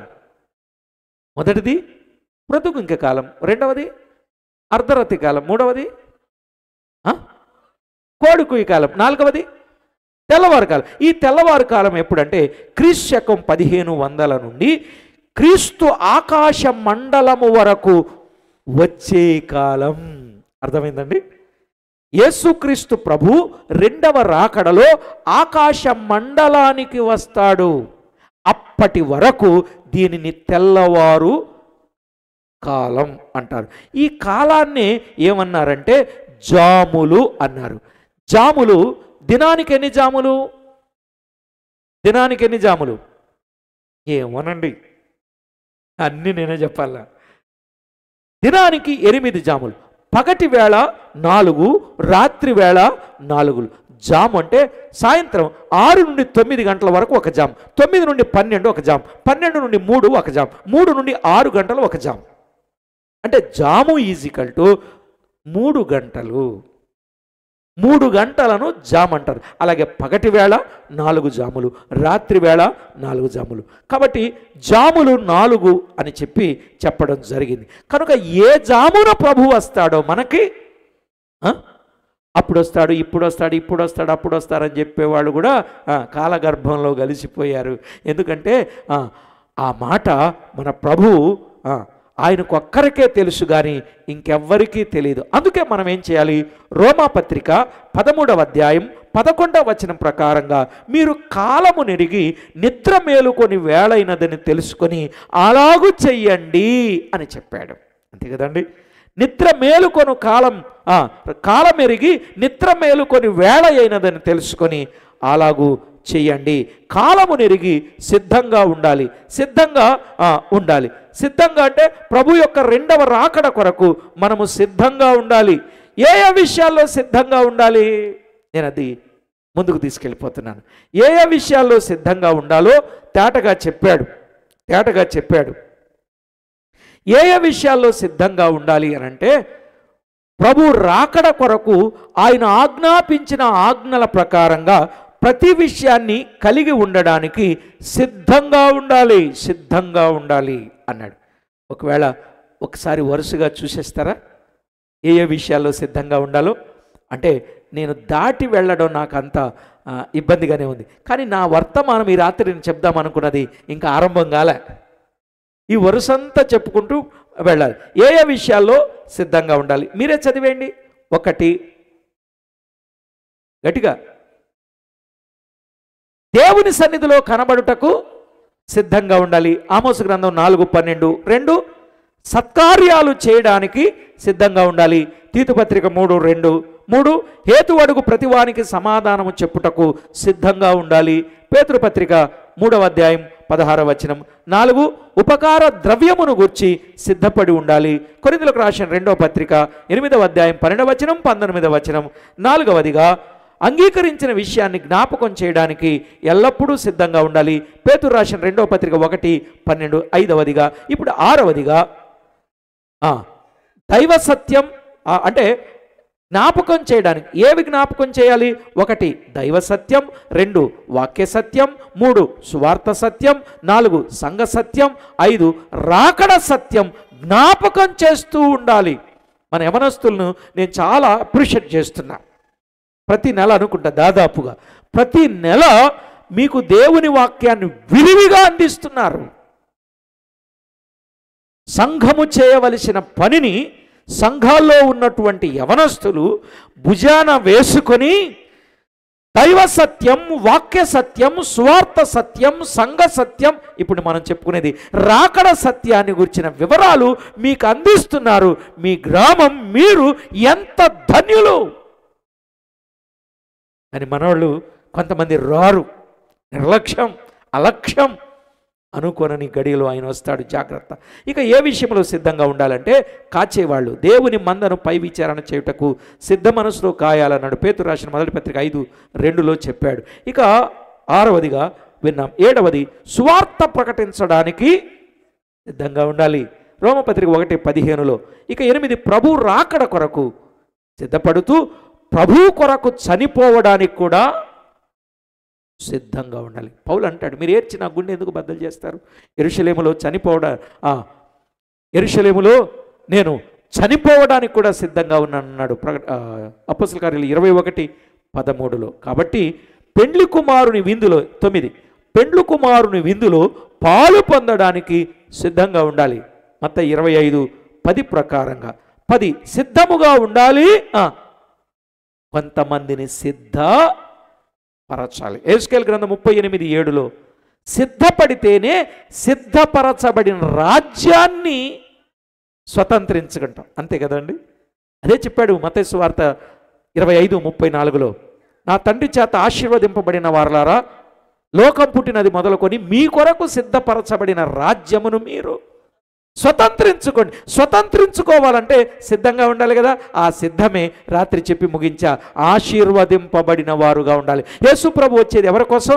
ఆశీర్వదింపబడిన వారి కోసమే వస్తున్నాడు. కాబట్టి ప్రతి వారు ఆశీర్వాదం పొందుకొని ఎదురు చూస్తూ ఉండాలి. ఎందుకంటే మన ప్రభు మనల్ని ఆశీర్వాదమునకు వారసులు కానీ ఉండటానికి పిలిచాడు కానీ మరొక కారణం కాదు. కాబట్టి ప్రతి ఒక్కరూ అలాగున సిద్ధపడి ఉండాలని ప్రేమతో మనమే చేస్తున్నాను. రైట్, ఇప్పుడు మనం అంశం ప్రారంభిస్తున్నాం. యేసుక్రీస్తు రెండవ రాకడ యొక్క 2 అంచెలు. యేసుక్రీస్తు ప్రభు యొక్క రెండవ రాకడకు 2 అంచెలు. ఆ 2 అంచెలలో ఒకటి ప్రియులారా, విశ్వాసి ఎలా ఉండాలో యోహాను సువార్త 16వ అధ్యాయం 16 నుండి 20 వచనాల్లో చూస్తాం. అంటే పవిత్రునిగా చేసుకొని తన ప్రత్యక్షత కొరకు ఎదురు చూస్తూ ఉండాలి అనే మాట మనం చూస్తున్నాం. సరే, ఇంకా నేను ముందుకు వెళుతున్నా. యేసుక్రీస్తు ప్రభు యొక్క రెండవ రాకడను గురించిన విషయాలు. రెండవ రాకడలో 2 అంచెలు కనబడుతున్నాయండి. రెండవ రాకడలో 2 అంచెలు అనగా రాకడలో 2 రాకడలు ఉన్నాయి. రాకడలో 2 రాకడలు. మొదటి రాకడ వేరు, రెండవ రాకడలో 2 రాకడలు ఉన్నాయి. కానీ చాలామంది కలిపి చెబుతారు, కన్ఫ్యూజన్గా చెప్తారు. కలిపి చెబుతారు, కన్ఫ్యూజన్గా చెప్తారు. మీరు క్లారిటీగా వినండి. ఈ రాత్రి రెండవ రాకడలో మొదటి అంచెను గురించి చెప్తాను. కొంచెం అటు ఇటు సమయమైనా అన్యత భావిస్తారా, ధన్యత భావిస్తారా? ఎంతమంది ధన్యతగా భావిస్తారు? Very good, thank you. ఎందుకంటే మీరు చాలామంది లేట్ కమర్స్ ఉన్నారు. చాలా లేట్గా వస్తున్నారు మీరు. అలా వస్తే మీకు వాక్యం 12 గంటల వరకు చెప్పాల్సి వచ్చింది. పెందలకాడ వస్తే పెందలకాడ పంపించేస్తాం. మన కమిటీ వారు చాలా మంచి పని చేశారు. టెంట్లు కూడా వేసి పెద్ద పెద్ద లైట్స్ పెట్టి చాలా భారీ ఏర్పాట్లు చేశారు. మీరు మంచులో తడవకూడదు, వెచ్చగా ఉండాలని చాలా చక్కని ఏర్పాట్లు చేశారు. అన్ని వీడియో వారు చూపించట్లేదు జనానందరికీ. వీళ్ళు చూపించుంటే బాగుండేది. ఎంతమంది వచ్చిన సంగతి అందరికీ చెప్పేవాళ్ళు. సరేలేండి, చూపించక్కర్లేదు, మనం కనపడాల్సిన పని ఏమీ లేదు. వాక్యం వినబడితే చాలు. Thank you. దేవుని వాక్యంలో మొదటి అంచె అంటే తెస్సలోనికైలకు రాసిన మొదటి పత్రికను మొదటి అంచె అంటారు. చెప్పండి, తెస్సలోనికైలకు రాసిన మొదటి పత్రికను ఏమంటారు? మొదటి అంచె. ఇక రెండవ అంచె అంటే తెస్సలోనికైలకు రాసిన రెండవ పత్రికను రెండవ అంచె అంటారనమాట. ఈ మొదటి అంచెకు పేరేంటంటే రహస్య రాకడా. మొదటి అంచెకు పేరేమిటి? రహస్య రాకడా. రహస్య రాకడ. రెండవ అంచెకు పేరేంటంటే బహిరంగ రాకడ. మొదటి అంచెకు రెండవ అంచెకు ప్రియులారా, మొదటి అంచెకు రెండవ అంచెకు ఈ 2 పత్రికలు వ్రాయబడ్డాయి. అందుకే ఈ 2 పత్రికలు ఏమంటారంటే రాకడ పత్రికలు అంటారు. ఈ 2 పత్రికలు ఏమంటారు? రాకడ పత్రికలు. మొదటి పత్రిక మొదటి రాకడ, మొదటి అంచె. రెండవ రాకడ, రెండవ రాకడ, రెండవ అంచె. 2 అంచెలు ఉంటాయి రెండవ రాకడలో. ఈ మొదటి అంచెలో 7 ప్రశ్నలు మనం వేసుకోవాలి. జాగ్రత్తగా రాసుకోండి, చాలా ఇంపార్టెంట్ ఇవి. ఈ ప్రశ్నలు వేసుకుంటే ప్రభువు రెండవ రాకడను గురించిన విషయాలు మీకు స్పష్టంగా అర్థమవుతాయి. ఈ రాత్రి ఒక 7 ప్రశ్నలకు జవాబులు చెప్తాను. రేపు రాత్రికి కూడా 7 ప్రశ్నలకు జవాబులు చెప్తాను. అది రెండవ అంచెలో కూడా 7 ప్రశ్నలు ఉంటాయి. ఈ మొదటి అంచెలో రెండవ రాకడలో 1, ప్రభువు ఎక్కడ నుండి వస్తారు? ప్రభువు ఎక్కడ నుండి వస్తారు? రెండవ ప్రశ్న, ప్రభువు ఎక్కడికి వస్తారు? మూడవ ప్రశ్న, ప్రభువు ఎలా వస్తారు? నాలుగవ ప్రశ్న, ప్రభువు ఎప్పుడు వస్తారు? ఐదవ ప్రశ్న, ప్రభువు ఎందుకు వస్తారు? ఆరవ ప్రశ్న, ఆయన వచ్చినప్పుడు ఎత్తబడే విధానం ఏమిటి? ఆరవ ప్రశ్న విన్నాం. ఏడవ ప్రశ్న, ఆయన వచ్చి ఏమి చేస్తారు? ఈ 7 ప్రశ్నలకు జవాబు తెలిసిన వారు ఇలాగానండి. ఇంతమంది ఉన్నారు, ఒక్క చెయ్యి కనపడటం లేదేంటి? ఎన్నోసార్లు రెండవ రాకడ కొరకు వినుంటారు, చెప్పిన వాళ్ళు కూడా ఇక్కడ ఈ సభలో ఉండుంటారు. కానీ 7 ప్రశ్నలకి జవాబులు మాత్రం సైలెంట్గా ఉన్నారు. సైలెంట్ అంటే నేనేమనుకోవాలి? తెలుసు అనుకోవాలా, తెలియదు అనుకోవాలా? ఏమండి, తెలుసా తెలీదా? చెప్పండి కొంచెం త్వరగా. తెలుసు అన్నవాళ్ళు ఎలాగానండి? రైట్. తెలియదండి అన్నవాళ్ళు ఎలాగానండి? లేట్ చేయకండి, ఇప్పుడు చూడుకుంటున్నానా? తెలియదు అన్నవాళ్ళు ఎలాగానండి? ఎంతమందికి తెలీదా? అయితే ఈ 7 ప్రశ్నలు తెలుసుకొని ఇంటికి వెళ్ళిపోదాం. ఓకేనా అండి? రైట్. మొదటి ప్రశ్న మీరే చెప్పాలి. రెండవ రాకడలో యేసు ప్రభు, త్వరగా చెప్పండి. రెండవ ప్రశ్న, ఎక్కడికి వస్తారు? మూడవ ప్రశ్న, ఎలా వస్తారు? 4వ ప్రశ్న. గట్టిగా ఎప్పుడు వస్తారు? 5వ ప్రశ్న. ఎందుకు వస్తారు? 6వ ప్రశ్న. ఆయన వచ్చినప్పుడు ఎత్తబడి విధానం ఏమిటి? 7వ ప్రశ్న. ఆయన వచ్చి ఏం చేస్తారు? 7 ప్రశ్నలకు జవాబులు తెలుసుకుంటే మీకు 2వ రాకడ అర్థమైపోయినట్టే. అన్నంత ఆనందంలో మునిగిపోయి చక్కగా చెప్పారు. నిజమే, ఈ సంగతులను గురించి మీకు నేను స్పష్టంగానే చెప్తాను. రైట్, మొదటి ప్రశ్నకు జవాబు, ప్రభు ఎక్కడ నుండి వస్తారు? ప్రభు ఎక్కడ నుండి వస్తారు? ఎక్కడి నుండి వస్తారంటే ప్రభువు పరలోకము నుండి వస్తాడు. ప్రభు ఎక్కడి నుంచి వస్తారు?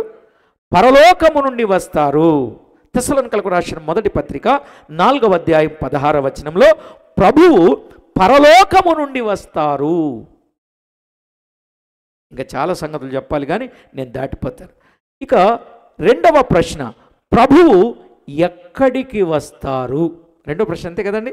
ప్రభు ఎక్కడికి వస్తారు? భూలోకానిక? తెస్సలోనికలకు రాసిన మొదటి పత్రిక 4వ అధ్యాయం 14వ వచనంలో ప్రభు ఆకాశ మండలానికి వస్తాడు. చాలామంది మధ్యాకాశం అంటారు. అంటే మధ్యాకాశం అనే మాట బైబిల్ గ్రంథంలో లేదండి. కానీ ఆకాశ మండలం అనే మాటని మధ్యాకాశంగా పిలుస్తారు. ఆకాశాలు 3 అని, మండలాలు 7 అని లెక్కలున్నాయి, అలా చెప్తూ ఉంటారు. నేను అవన్నీ చెప్పాలని అనుకోవటం లేదు. ప్రభు ఆకాశ మండలానికి వస్తాడు. ఆకాశ మండలానికి వస్తాడు అనడానికి సాదృశ్యాలు ఏమైనా ఉన్నాయా? పాత నిబంధనలో ఉన్నాయి. ఏంటా సాదృశ్యం అనంటే ఆదికాండం 24వ అధ్యాయం 64, 65 వచనాలలో ఇస్సాకు రిబ్కాలు పొలములో అనగా మధ్యలో కలుసుకున్నారు. ఎక్కడ కలుసుకున్నారు వారు? పొలములో అంటే మధ్యలో కలుసుకున్నారు కదా. ఆయన ఇంటికి ఈమె రాలేదు, ఆమె ఇంటికి ఈయన పోలేదు, కానీ మధ్యలో వారు కలుసుకున్నారు. అంటే రేపు సంఘం యేసు ప్రభుని మధ్యలో కలుసుకుంటుంది అనమాట. అంటే ఆకాశ మండలమునకు ఎత్తబడతారు. అంటే మొదట మృతులైన వారు తిరిగి లేస్తారు, దానిని రిజరక్షన్ అంటారు. తర్వాత భూమి మీద సజీవులుగా ఉన్నవారు ఎత్తబడతారు, దానిని ర్యాప్చర్ అంటారు. అర్థమైందండి? రిజరక్షన్ వేరు, ర్యాప్చర్ వేరు. అంటే మృతులైన వారు మొదట లేస్తే దాన్ని రిజరక్షన్ అంటారు, సజీవులుగా ఉన్నవారు ఎత్తబడితే దాన్ని ర్యాప్చర్ అంటారు. సరేలేండి. ఇక 2వ సాదృశ్యం ఏంటంటే రూతు గ్రంథం 3వ అధ్యాయం 6వ వచనంలో రూతు బోయజులు ఎక్కడ కలుసుకున్నారు? కళ్ళల్లో కలుసుకున్నారు. అవునా కదా? రూతు బోయజులు కళ్ళల్లో కలుసుకున్నట్టు మనం కూడా అక్కడ మధ్యాకాశములు అనగా ఆకాశ మండలంలో కలుసుకుంటాం. అంటే ప్రభు ఎక్కడికి వస్తారు? ఆకాశ మండలానికి వస్తాడు. మరి ప్రభు ఆకాశ మండలానికి వస్తే ఆ ఆకాశ మండలానికి ఇంకొక పేరుంది. కొరింథీయులకు రాసిన 2వ పత్రిక 12వ అధ్యాయం 3వ వచనంలో పరదైసు అంటారు. దాన్ని ఏమంటారు? గట్టిగా చెప్పండి. పరదేశు అని అంటారు. ఈ పరదేశు ఎఫెసీ పత్రిక 2:2, 6:12 ప్రభు పరదేశుకు వచ్చేసరికి అనగా ప్రభు ఆకాశ మండలానికి వచ్చేసరికి అక్కడ ఎవరున్నారో తెలుసండి? వాయుమండల సంబంధి అయిన అధిపతియు దురాత్మల సమూహమును ఉన్నారు.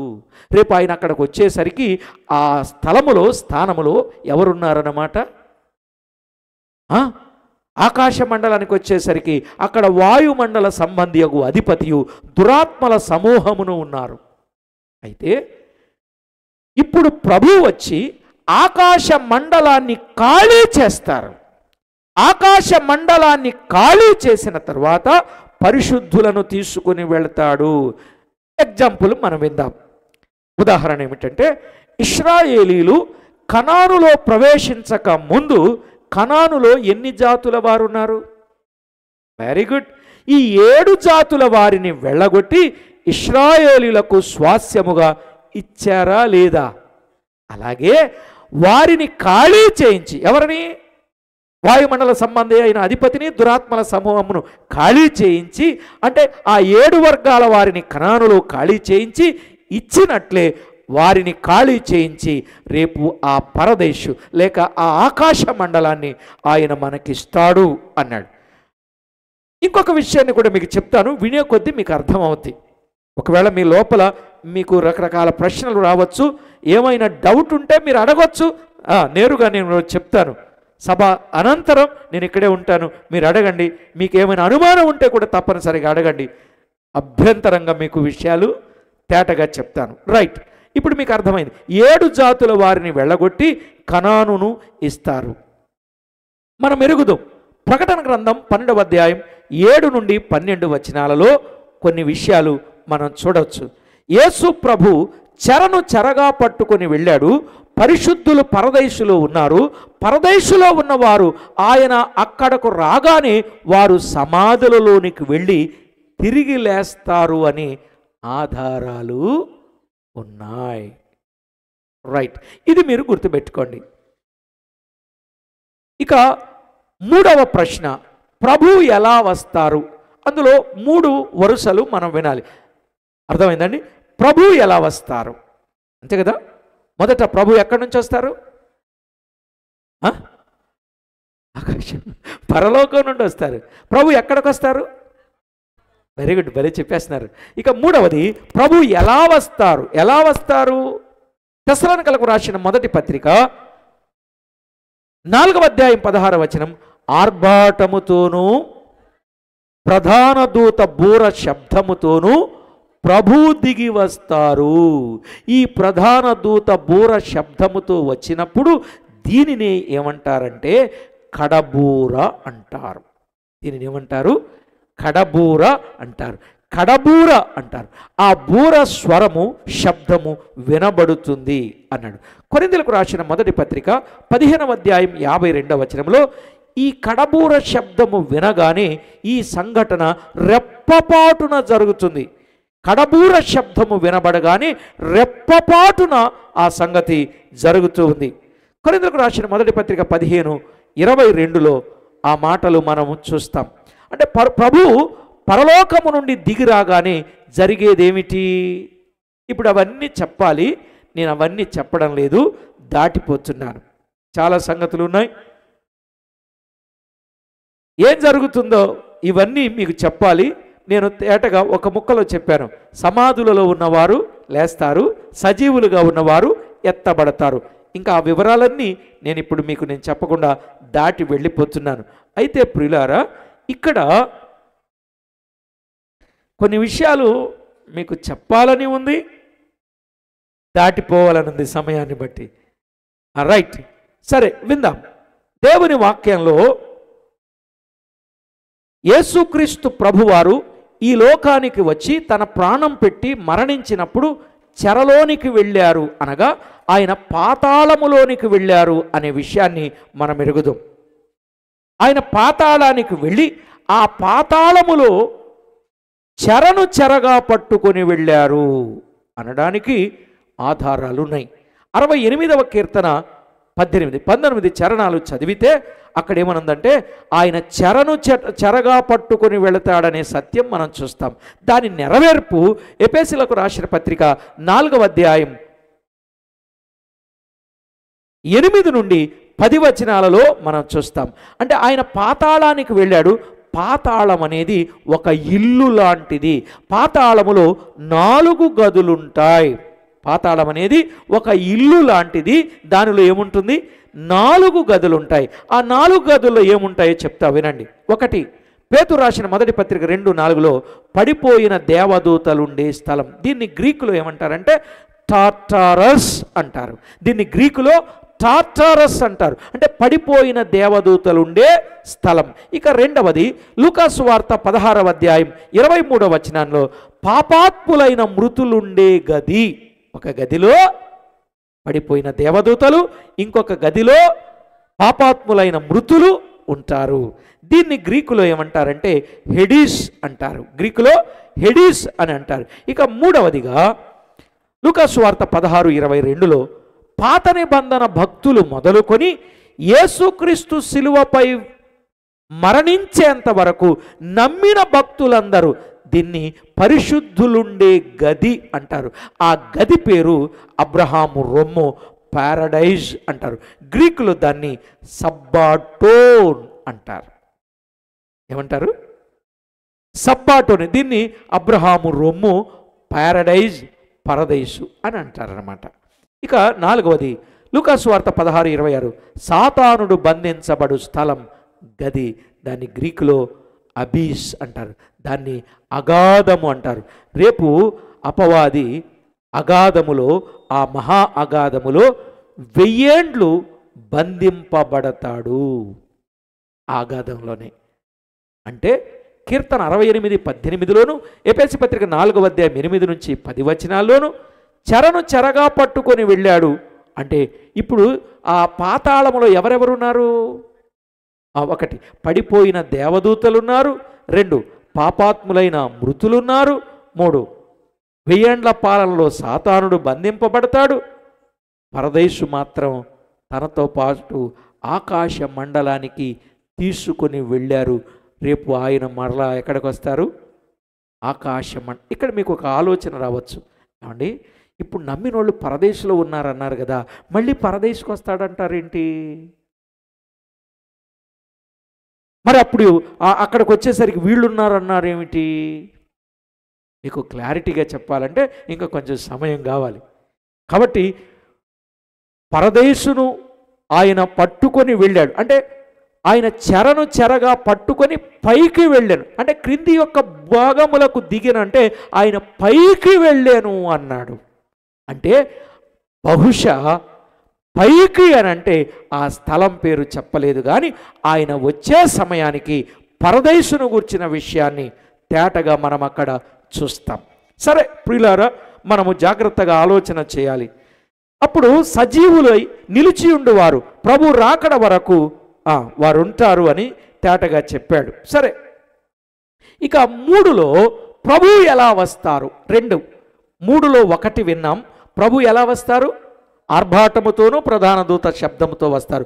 3లో అంటే ప్రభు ఎలా వస్తారు? అది 2లో రెండవది ఆయన దొంగవలే వస్తారు. పేతురు రాసిన 2వ పత్రిక 3వ అధ్యాయం 10వ వచనం దొంగవలే వస్తాడు అంటే రోమపత్రిక 13:12లో దొంగవలే వస్తాడండి. అంటే దాని అర్థం ఏంటి?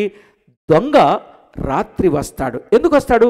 అమూల్యమైన వాటిని తీసుకొని వెళ్ళడానికి వస్తాడు. అంటే ప్రభువు దొంగ కాడు, కానీ ఆయన తన అమూల్యమైన రక్తముతో సంపాదించిన వారిని తీసుకొని వెళ్ళడానికి దొంగలాగా వస్తాడు.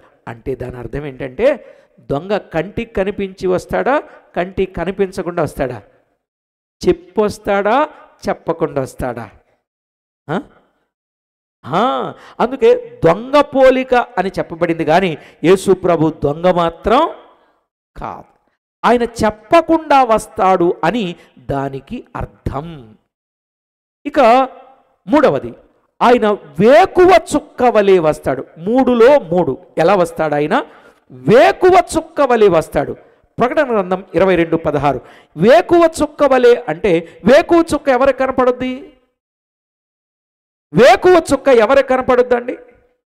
వేకువ చుక్క ఎవరికి కనపడుద్దంటే వేకువనే లేచిన వారే ఆ చుక్కను చూస్తారు, అంతే కదా. వేకువన లేచిన వారికే చుక్క కనపడుద్ది, వేకువ లేవని వారికి చుక్క కనపడుద్దా? అంటే దాని అర్థం ఏంటంటే ఆయన రాకడకు సిద్ధంగా ఉన్నవారే చూస్తారు. వేకువ చుక్క వలె ఆయన వస్తాడు. రైట్.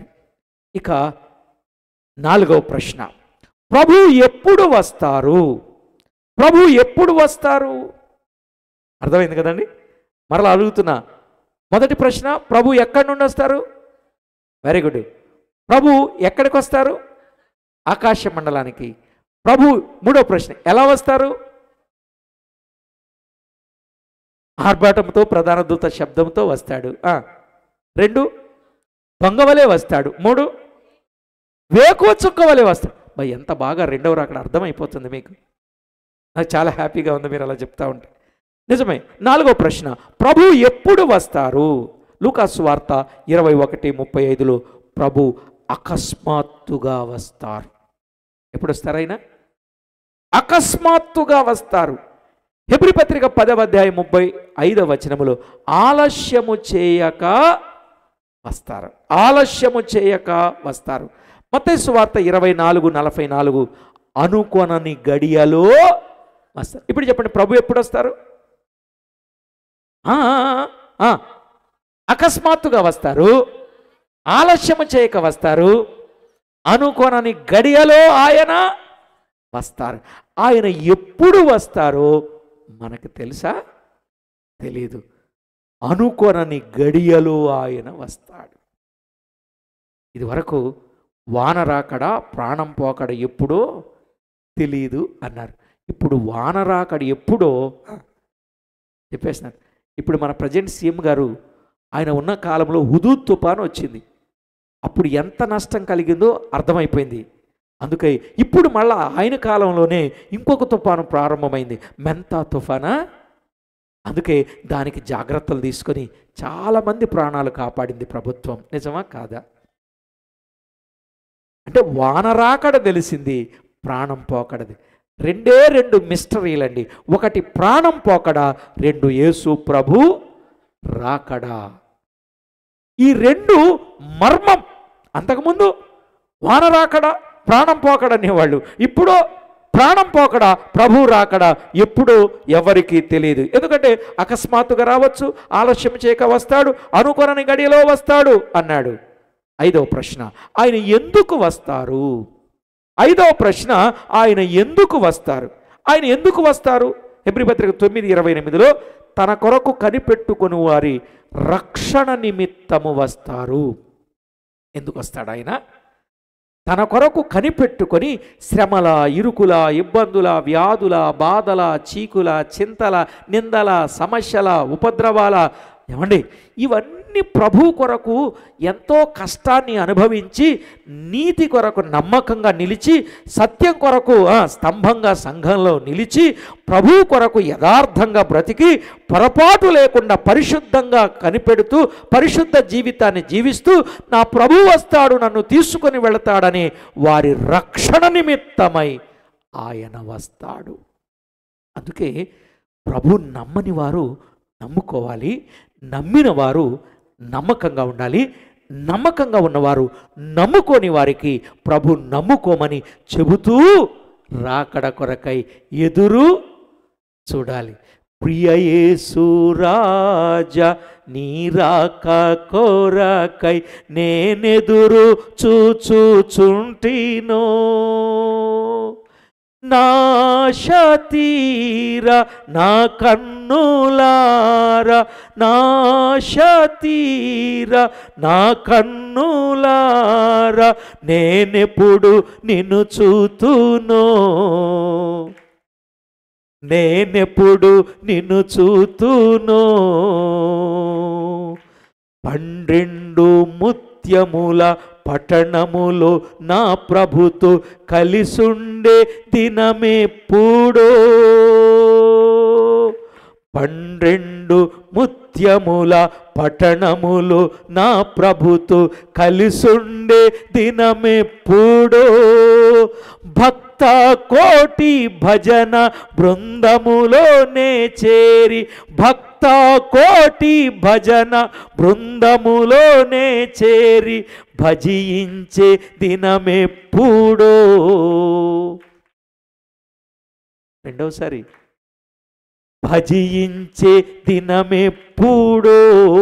ఆ పాట పాడుతుంటే లీనమైపోతాం. ప్రభు యేసు రాజా నీ రాక కొరకై నేనెదురు చూచుచుంటినో, నా కన్నులారా నాశ తీర, నా కన్నులారా నాశ తీర, నిన్ను చూచే దినమెప్పుడో, నేను చూచే దినమెప్పుడో ప్రభువా అని ఆయన రక్షణ కొరకు కనిపెట్టుకుని ఉండేవారి నిమిత్తమై ఆయన వస్తాడు. నిజమే.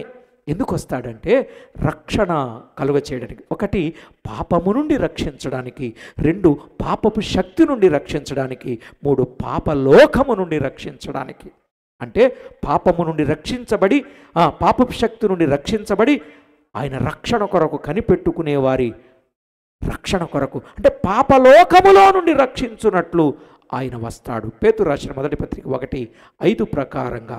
ఇక 6వ ప్రశ్న, ఆయన వచ్చినప్పుడు ఎత్తబడు విధానము ఏమిటి? ఆయన వచ్చినప్పుడు ఎత్తబడే విధానం ఏమిటి? మత్తయి సువార్త 24:40లో 2 పొలములో ఉంటారు, ఒకరు తీసుకొని పోబడతారు, ఒకరు విడిచిపెట్టబడతారు. రెండవది మత్తయి సువార్త 24:41లో ఇద్దరు స్త్రీలు తిరుగులు విసురుతూ ఉంటారు, ఒకరు తీసుకొని పోబడతారు, ఒకరు విడిచిపెట్టబడతారు.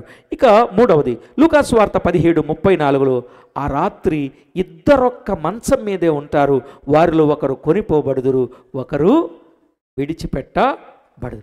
అందుకే ఇప్పుడు ట్రైన్కి ఇద్దరు డ్రైవర్లు, బస్సుకు ఇద్దరు డ్రైవర్లు, విమానానికి ఇద్దరు పైలట్లు అండి. ఇద్దరిద్దరు ఉంటున్నారు. అంటే ఒకరు విడవబడిన ఒకరు ఎత్తబడతారేమో. ఏమో కొన్ని స్థలాల్లో నమ్మినోళ్ళు ఒకళ్ళు నమ్మనోళ్ళు ఒకళ్ళు పెడుతున్నారంట. మరి ఎంతవరకు నిజమో తెలియదు, ఎప్పుడేం జరుగుద్దో తెలియదు. కాబట్టి ఆయన వచ్చినప్పుడు ఎత్తబడే విధానం ఏమండి, పొలంలో ఇద్దరు పనిచేస్తారు ఒకళ్ళు అంటే దాన్ని రహస్య రాకడ మనకు తెలియదు. తెలియకుండానే ఒక్క నిమిషములో రెప్పపాటున అన్నాడు. ఒక్క నిమిషములో రెప్పపాటున ప్రభు దగ్గరకు వెళ్ళిపోతాం. ఇక 7వ ప్రశ్న, యేసు ప్రభు వచ్చి ఏం చేస్తారు? యేసు ప్రభు వచ్చి ఏం చేస్తారు? ఒకటి, పనికి జీతం ఇస్తారు. ఒకటి ఏం చేస్తారండి? పనికి జీతం ఇస్తారు. కొరింథీయులకు రాసిన 2వ పత్రిక 5వ అధ్యాయం 10వ వచనం, ఆయన పనికి జీతం ఇస్తారు. 2, లెక్క చూచుకుంటారు. పనికి జీతం ఇస్తారు. 2, లెక్క చూచుకుంటారు. మరి లెక్క ఎందుకు చూచుకోడు? ఆయన ఖచ్చితంగా లెక్క చూసుకుంటాడు. పనికి ఎవరైతే నమ్మకంగా పని చేశారో పని చేసిన వారికి జీతం ఇస్తాడు. ఆ లెక్క సరిగా ఉందా లేదని లెక్క చూసుకుంటాడు. ఎందుకు లెక్క చూసుకుంటాడు అనంటే ఈ సర్వమానవాడి కొరకు ఆ యేసుక్రీస్తు ప్రభువారు ఏం చేశారు అనంటే సర్వమానవాడి నిమిత్తమై తన అమూల్యమైనటువంటి ప్రాణాన్ని మన కొరకు ఆయన అర్పించాడు. కాబట్టి ఖచ్చితంగా ఆయన లెక్క చూసుకుంటాడు. లెక్క చూసుకుంటాడు. నిజమే, ఆయన లెక్క చూచుకునే ఒక రోజున్నది ప్రియులారా. లెక్క చూచుకునే ఒక రోజున్నది. ఆ రోజు ఎప్పుడో మనకు తెలియదు, ఎదురు చూస్తూ ఉండాలి. దేవుని వాక్యంలో వ్రాయబడినట్లు మన కొరకు ప్రభు చేసిన కార్యమేమిటి? నీ కొరకు నా కొరకు ఆయన ఎన్నో శ్రమలు, లైట్ అప్, నీ కొరకు నా కొరకు ఆయన ఎన్నో శ్రమలు పడి ఎన్నో శిక్షలను అనుభవించి ఎంతో బాధను అనుభవించి ఎంతో శ్రమను అనుభవించి కష్టాన్ని అనుభవించి మన నిమిత్తమై మన కొరకు ఆయన చేసిన ఆ గొప్ప త్యాగం ఎంత విశేషమైనదో ప్రియులారా.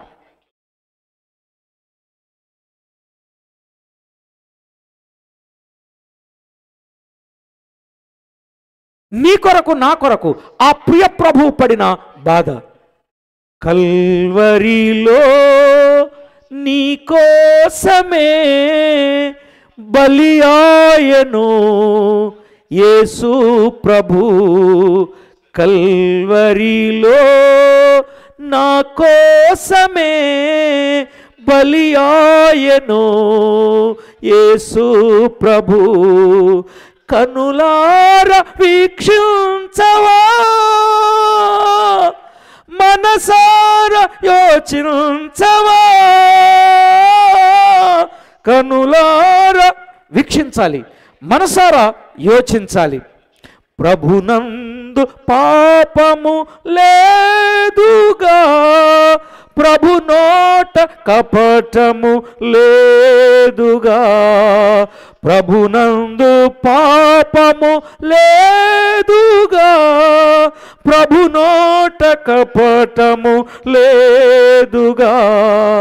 పాపము ఎరుగడైన, పాపము ఎరుగని వాడు పావన చరితుడైన ఆయన నీ పాపము కొరకై నా పాపము కొరకై ఆయన సిలువలో వేలాడి ఎంతో శ్రమను అనుభవించడానికి అన్యాయపు తీర్పు నొందిన వాడుగా, అక్రమకారులలో ఒకడుగా ఎంచబడిన వాడుగా ఉన్న ఈ లైట్ ఆగదా? కాబట్టి ప్రభునందు ప్రియులారా, బైబిల్ గ్రంథంలో వ్రాయబడిన లేఖనాల ప్రకారంగా యేసుక్రీస్తు ప్రభువారు మేకులతో కొట్టబడ్డాడు, సిలువపై వేలాడబడ్డాడు. కారణం ఏమిటి అంటే నీవు నేను చేతులతో చేసిన పాపానికి ఆయన చేతుల్లో మేకులు, తలంపుల కొరకై తలపైన ముళ్ళ కిరీటం, పాపాలకు పరుగులెత్తే పాదాలలో ఆయన మన కొరకు మన స్థానములో ఆయన నిలిచి ఆయన పాదాలలో మేకులు కొట్టించుకున్నాడు. మన దురాలోచనల కొరకై ప్రక్కలో బళ్ళెపు పోటు పడిపించుకున్నాడు. మాత్రమే కాదు ప్రియులారా, నా పాపముల కొరకై నిస్సహాయుడుగా సిలువలో ఆకాశానికి భూమికి మధ్యలో ఆయన వేలాడాడు. ఆయన వేలాడిన సమయంలో ప్రకృతి స్తంభించిపోయింది, సర్వము స్తంభించిపోయింది. బండలు బద్దలైపోయాయి, పక్షులు రావాలు మానివేశాయి, కాపరిని విడిచిపెట్టిన గొర్రెలు దారి తప్పినట్లుగా ప్రజలు చెదిరిపోయారు. ప్రియులారా, సమాధులలో ఉన్నవారు తిరిగి లేచారు.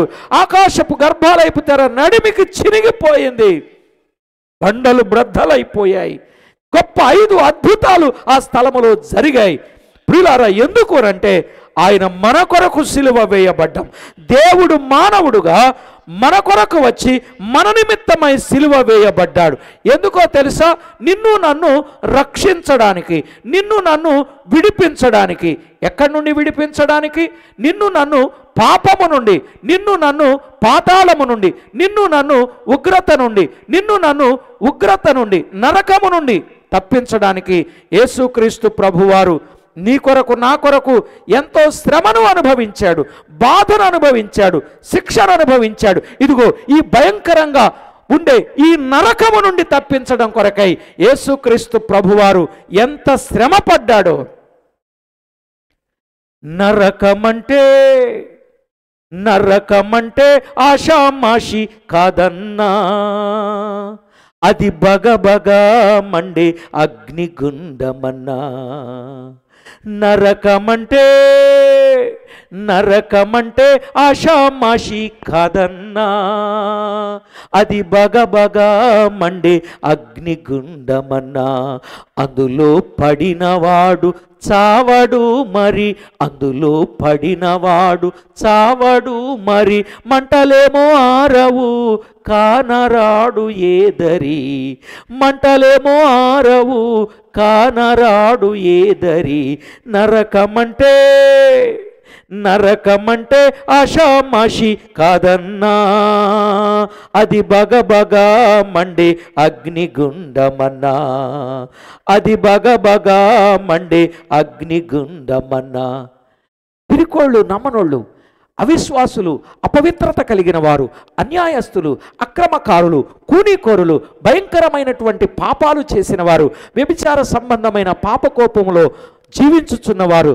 ప్రియులారా, నా శరీరం నా ఇష్టం, నా డబ్బు నా ఇష్టం, నా ధనం నా ఇష్టం, నా ఆరోగ్యం నా ఇష్టం, నాకున్న అందం నా ఇష్టమని ఎవరు పడితే వారు, ఎలా పడితే వారు తమ జీవితాన్ని నాశనం చేసుకొని పాపం చేసి మానండని చెప్పిన తల్లిదండ్రుల ఘోష పట్టించుకోకుండా, పెద్దల ఘోష పట్టించుకోకుండా, ప్రజల ఘోష పట్టించుకోకుండా దగ్గరైతే కనపడతామని దూరదేశాలకు వెళ్ళి దూర ప్రాంతాలలో పాపాలు చేసి భయంకరమైనటువంటి శిక్షను అనుభవించడానికి వారు ఒడిగట్టారు. కనుకనే రేపు నరకమనే ఆ పాతాళమనే నరకములో ఎంతో భయంకరమైన నరక శిక్షను అనుభవించాల్సిందే.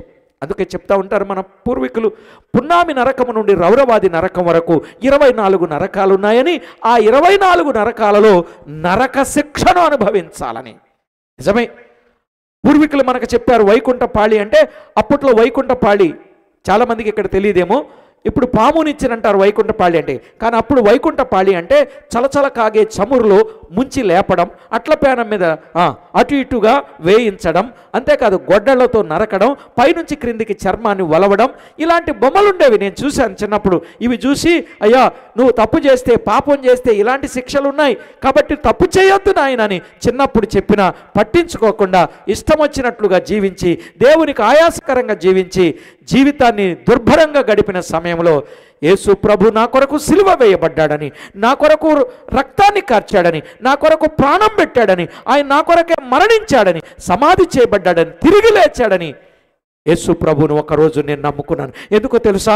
ఈ ఘోరమైన నరకము నుండి, ఈ ఘోరమైన నరక శిక్ష నుండి తప్పించుకోవడానికి యేసు ప్రభు నమ్ముకున్నానండి.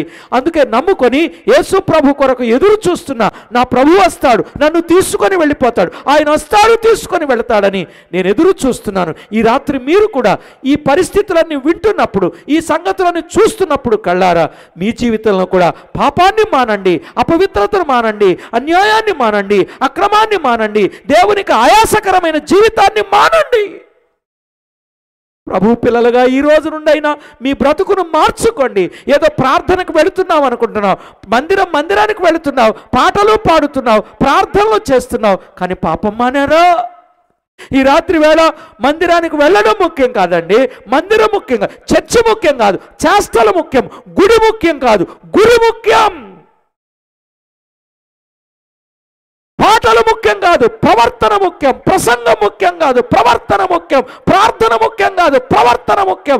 సేవ ముఖ్యం కాదు, సాక్ష్యం ముఖ్యం. బాధ ముఖ్యం కాదు, బ్రతుకు ముఖ్యం. ఈ ముఖ్యమైన వాటిని విడిచిపెట్టి తుచ్చమైన వాటికి లోబడతారా? ఈ రాత్రైనా దాని నుండి, ఈ శిక్ష నుండి ప్రతి ఒక్కరూ తప్పించుకోవడానికి దేవుడిచ్చిన తరుణాన్ని ప్రతి ఒక్కరూ సద్వినియోగం చేసుకోండి ప్రియులారా. గుండెలలో చాలా వేదన ఉన్నది. అయ్యో, రేపు అగ్నిగంధకాలతో మండు గుండానికి వెళ్ళొద్దు, ఆ నరక శిక్షను పొందొద్దు. ధనవంతులారా, దరిద్రులారా, సామంతులారా, సామాన్యులారా, తల్లిదండ్రులారా, అనుభవజ్ఞులారా, విఘ్నులారా, చిన్నలారా, పెద్దలారా, యవనస్తులారా, రేపు అగ్నిగంధకాలతో మండుగుండానికి వెళ్ళొద్దు. దాని నుండి కాపాడుకోవాలనే ఈ సువార్త సభలు, దాని నుండి తప్పించబడాలనే ఈ కార్యక్రమాలు. కనుక అర్థం చేసుకోండి, ఆ నరక శిక్ష భరించలేరండి. మరి 1 రోజు 2 రోజులు కాదు, 1 సంవత్సరం 10 సంవత్సరాలు కాదు, యుగాయుగాలు కాలాల్సిందే. అగ్ని ఆరదు, ఆత్మ చావదు. దాని నుండి కాపాడుకోవడం కొరకే ఈ రాత్రి నువ్వు సిద్ధపడి, యేసు ప్రభు వస్తున్నాడు, 2వ రాకడలో వస్తున్నాడు, ఆయన త్వరగా వస్తున్నాడు, వారి క్రియలను బట్టి జీతం పట్టుకొని వస్తున్నాడు. కాబట్టే ఎదురు చూడు, తప్పించుకో నరకం, కాపాడబడు నరకము నుండి, రక్షించబడు నరకము నుండి. ఈ రాత్రి వేళ ప్రభు నిన్ను ప్రేమించి మాటలు చెబుతూ ఉండే, నాకు కాదని పెడచెవి పెట్టొద్దు. నీ హృదయంలోనికి ప్రభువుని చేర్చుకో. ఇప్పటి వరకు పాపిగా ఉంటే పాపాన్ని ఒప్పుకో, విడిచిపెట్టు. అపవిత్రమైన కార్యాలకు స్వస్తి చెప్పు.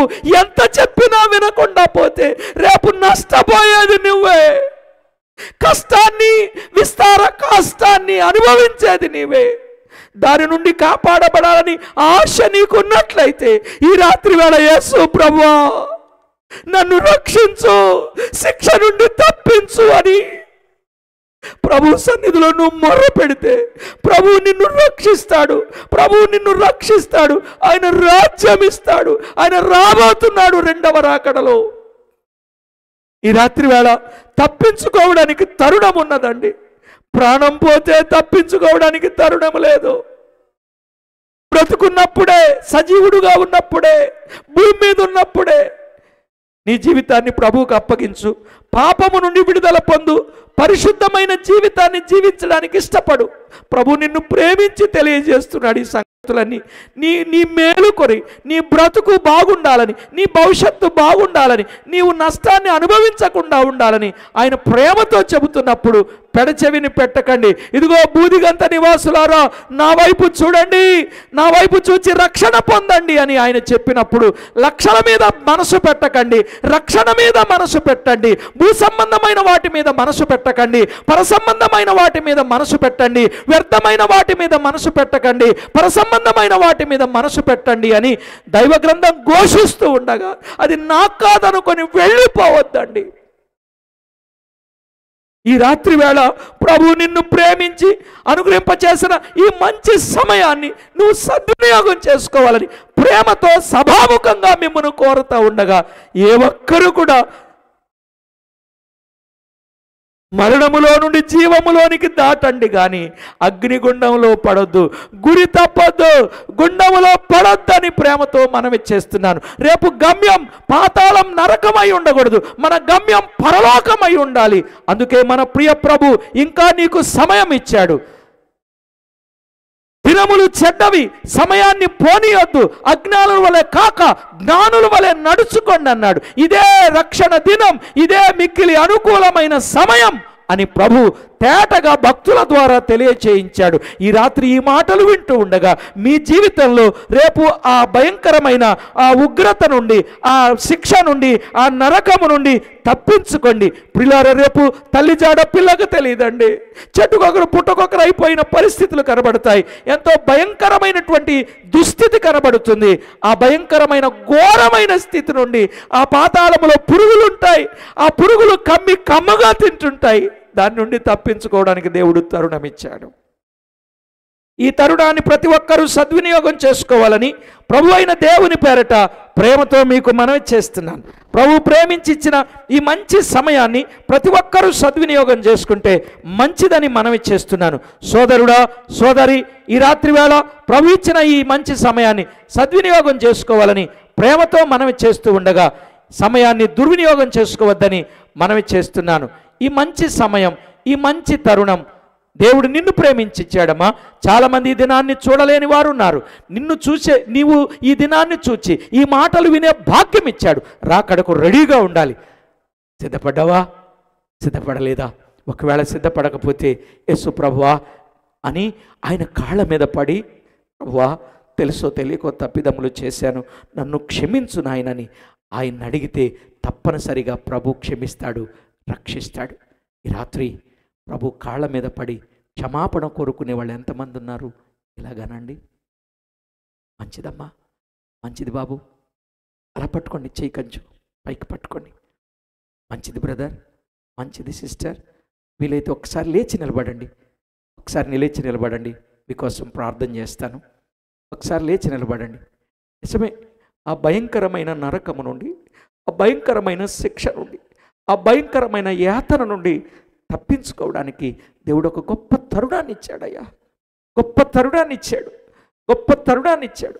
ఈ తరుణాన్ని నీవు సద్వినియోగం చేసుకో. సోదరుడా, సోదరి, ఈ మాట జాగ్రత్తగా విను. లేచి నిలబడి నీవు దేవుని దగ్గర నీ తప్పిదాన్ని ఒప్పుకోవడానికి ఇష్టపడితే కూడా చాలా బాగుంటుంది. అందుకొరకై నీవు సిద్ధపడాలని ప్రేమతో నీకు మనవి చేస్తూ ఉన్నాను. వీలైతే ఒకసారి ఆ లేచి నిలబడిన వారు ఒకసారి వేదిక ముందుకు వస్తారా? ప్లీజ్ కమ్ ఫార్వర్డ్, ప్లీజ్ ముందుకు రండి. సోదరులు కానీ సోదరులు కానీ ఒకసారి రండి. మీతో చిన్న ప్రార్థన చేయించి నేను మీ కొరకు కూడా చిన్న ప్రార్థన చేసి పంపిస్తా. బ్రదర్స్ నా ఎడం వైపుకు రండి, సిస్టర్స్ నా కుడి వైపుకు రండి. బ్రదర్స్, సిస్టర్స్ రండి ప్లీజ్. ఇలా ఉండండి అమ్మా, కొంచెం కుడి వైపుకు ఉండండి. బ్రదర్స్ త్వరగా రావాలి, సిస్టర్స్ త్వరగా రండి. ప్రభు నిన్ను నన్ను ప్రేమించి నిజంగా ఆయన ఇచ్చిన గొప్ప రక్షణను బట్టి మనం ఎంత ధన్యులమో, ఎంత ధన్యులమో. ఈ ధన్యత మనం పోగొట్టుకుని వెళ్ళకూడదని సభాముఖంగా ప్రభు పక్షంగా ప్రేమతో మనం కొంచెం అలా ఉండి నాన్న, కొంచెం బ్రదర్స్ కొంచెం ఇలా ఇలా రండి. రాత్రి వేళ మా ఇంకా అక్కడే ఉండదు, దయచేసి ఎవరు నిలబడిన వారు కూర్చోవద్దు. బ్రదర్ ప్లీజ్ ముందుకు రండి, కొంచెం ఇటు రండి, ఇటు రండి, నా ఎదురుకు రండి. స్తంభం చాటును కాదు, నా ఎదురుకు రండి. ప్రభు ఇచ్చినటువంటి ఈ భాగ్యాన్ని బట్టి ప్రభువును మనం ఎంతో స్తుతించబద్ధులం. అయ్యా అమ్మ, ఈ రాత్రి ప్రభు మిమ్మల్ని ప్రేమించి చెప్పిన ఈ మాట మీకు అర్థమైంది కాబట్టి ఈ లేచి నిలబడి ముందుకొచ్చిన వారు నాతో ఈ మాట చెప్పండి. నేను చెప్పమన్నందుకు కాదు, మీ హృదయపూర్వకంగా చెప్పండి, మనసారా చెప్పండి. యేసు ప్రభువా, ఇంకా కొంచెం గట్టిగా, యేసు ప్రభువా, నా కొరకే పరలోకము నుండి ఈ లోకానికి వచ్చి విలువైన ప్రాణాన్ని నా కొరకు అర్పించడానికి ఇష్టపడి, ఏ పాపము లేని నీవు పాపినైన నా కొరకు పడరాని పాట్లు పడి గొప్ప శిక్షను భరించి ఆ శిక్ష నుండి నన్ను తప్పించడానికి, రక్షించడానికి ఇష్టపడినందుకు వందనములు. యేసు ప్రభువా, నన్ను ప్రేమించి నా కొరకు నీవు సిద్ధపరచిన రాజ్యాన్ని బట్టి వందనములు. యేసు ప్రభువా, ఇప్పటి వరకు నా జన్మ కర్మ పాపమును తెలియకో తెలుసో చేసిన పాపమును క్షమించండి, మన్నించండి. ఈ రాత్రి వేళ నన్ను నీ బిడ్డగా సంపూర్ణంగా అంగీకరించండి. నా పేరు జీవగ్రంథములో లిఖించమని కోరుచు యేసుక్రీస్తు నామమున ప్రార్థించి వినయురాలనై వేడుకొనుచున్నాను తండ్రి.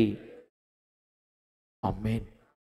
ఈ రాత్రి ముందుకొచ్చిన మీరు ప్రభువును వేడుకొనగా బైబిల్ ఒక్క వచనం చూడండి, నన్ను ఒక్క వచనం చూడండి. బైబిల్లో హెబ్రీ పత్రిక 8వ అధ్యాయం 12వ వచనంలో ఒక చక్కని మాట ఉంది. హెబ్రీ పత్రిక 8వ అధ్యాయం 12వ వచనంలో, నేను వారి దోషముల విషయమై దయ కలిగి వారి పాపములను ఇకను ఎన్నడూ జ్ఞాపకము చేసుకొనని ప్రభు సెలవిచ్చుచున్నాడు. మీ పాపాలు ఇప్పటి వరకు ఏమున్నా వాటిని ఏమీ జ్ఞాపకం చేసుకోకుండా వాటన్నింటినీ క్షమిస్తున్నాడంట. వాస్తవంగా తప్పు చేసే మిమ్మల్ని పాతాళములో పడవేయాలి, కానీ పాతాళము నుండి తప్పిస్తానన్నాడు. మీకా గ్రంథంలో చాలా చక్కని మాట చెప్పాడు. మీకా గ్రంథంలో ఒక మంచి వచనం మన కొరకు వ్రాయించాడు. ఒకనాడు నా జీవితంలో ఆ సంగతి నెరవేర్చబడింది. ఈనాడు మీ జీవితంలో కూడా మీకు నెరవేర్చుతున్నాడు. 7వ అధ్యాయం 19వ వచనం, ఆయన మరల మన యందు జాలిపడును, మన దోషములను అణచివేయును, వారి పాపములన్నింటినీ సముద్రపు అగాధములో నీవు పడవేతువు. ఏం చేశాడు? సముద్రపు అగాధములో పాపములన్నీ పడవేశాడంట. అగాధము అంటే పాతాళమనే కోపం. ఆ కోపములో మనము పడవలసి ఉండగా ఇక మనలను పడకుండా చేశాడు. ఒకరోజు నన్ను, ఈరోజు మిమ్ము తప్పించాడు. ప్రభువుకు కృతజ్ఞత చెప్పాలి కదా. చెప్పండి, ఈ రోజు నుండి మీరేమని ప్రార్థన చేయాలంటే, యేసు ప్రభువా నేను పాపిని, నన్ను క్షమించు అని అడగాల? అడగకూడదు. అదే చాలామందికి తెలియకుండా ఉన్నారు. అలా అడగకూడదు.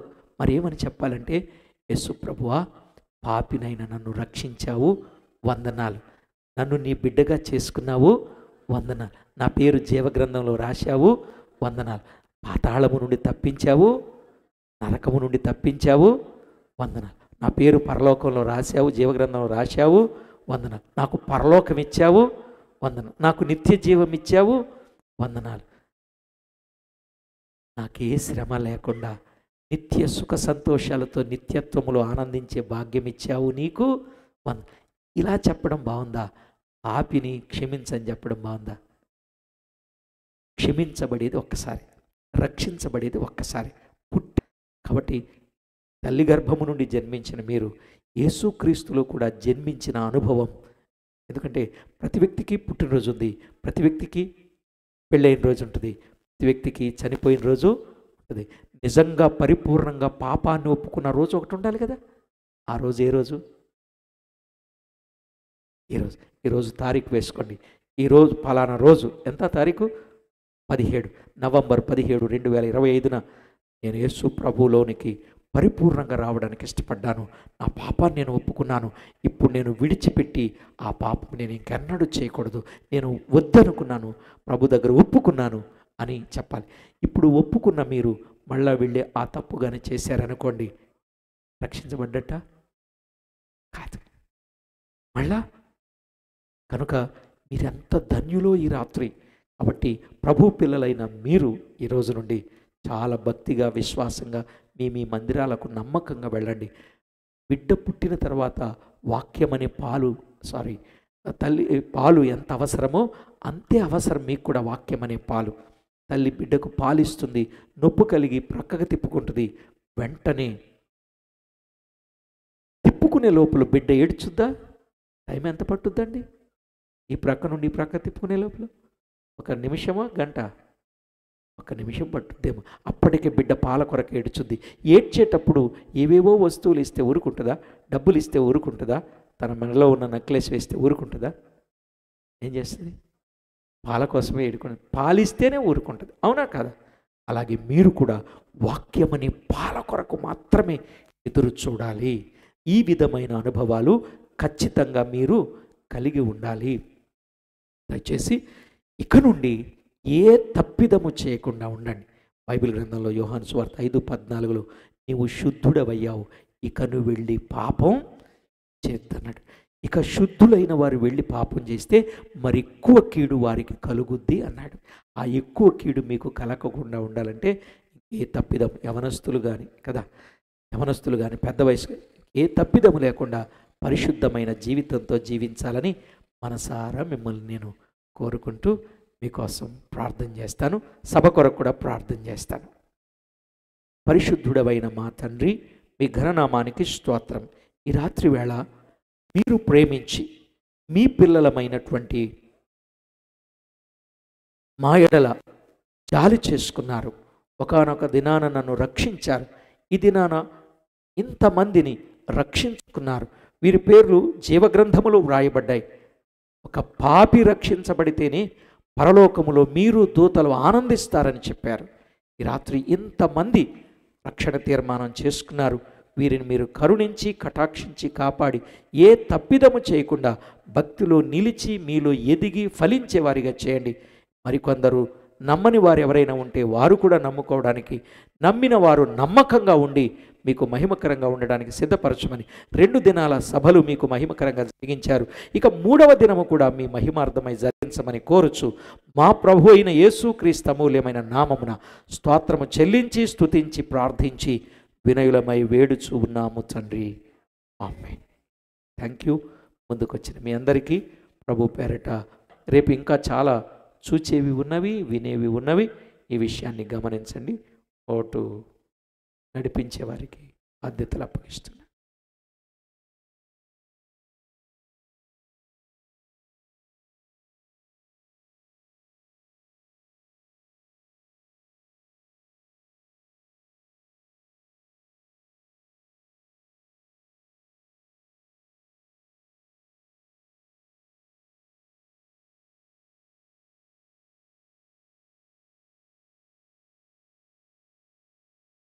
గాని ఏమున్నది ఈ లోకంలో, ఇన్నాళ్ళు నీవు చేసిన క్రియలన్నిటికీ తీర్పున్నది పైలోకంలో. ఎన్నాళ్ళు నీవు జీవించినా గాని ఏమున్నది ఈ లోకంలో, ఇన్నాళ్ళు నీవు చేసిన క్రియలన్నిటికీ తీర్పున్నది పైలోకంలో. తీర్పు దినమునందున ఆయన ముందర నీవు, తీర్పు దినమునందున ఆయన ముందర నీవు నిలిచే ధైర్యం నీకుందా? మార్పు చెందవా నీవు, మార్పు చెందవా, నీ మనస్సు మార్చుకోవా. అనుకూల సమయం ఇది ఏనని ఎరిగి మారు మనసును పొందవా, మారు మనసును పొందవా. దేవునికి స్తోత్రం. హల్లెలూయా. మరి చక్కని వాక్య సందేశం 2వ దినం కూడా రాకడను గురించినటువంటి విషయాలు మనకి తెలియచేసినటువంటి దైవజనులకి ప్రత్యేకంగా వందనాలు తెలియచేస్తూ ఉన్నాను. మరి ఎంతో ఓపికగా విన్నటువంటి మీ అందరికి కూడా ప్రత్యేక వందనాలు తెలియచేస్తూ ఉన్నాం. మరి ఇంకా చాలా సమయం ఉంది కనుక మనము ముగింపు ప్రార్థన చేసుకుని స్థలాన్ని విడిచిపెడదాం. మరి ప్రేరేపించబడిన సహోదరులు అరటిపళ్ళు పలహారంగా ఇచ్చిన వారు అయినారు. వారు తీసుకుంటూ ముగింపు ప్రార్థన చేస్తూ ఉంటాం. అది తీసుకుని అందుకుని వెళ్ళాలని మనం చేస్తూ ఉన్నాం. ప్రార్థన. సకలాశీర్వాదములకు కారణభూతుడవును మమ్మల్ని మిక్కిలిగా ప్రేమించిన మా ప్రియ పరలోకపు తండ్రి, మీ పరిశుద్ధమైన శ్రేష్టమైన ఘనమైన ఉన్నత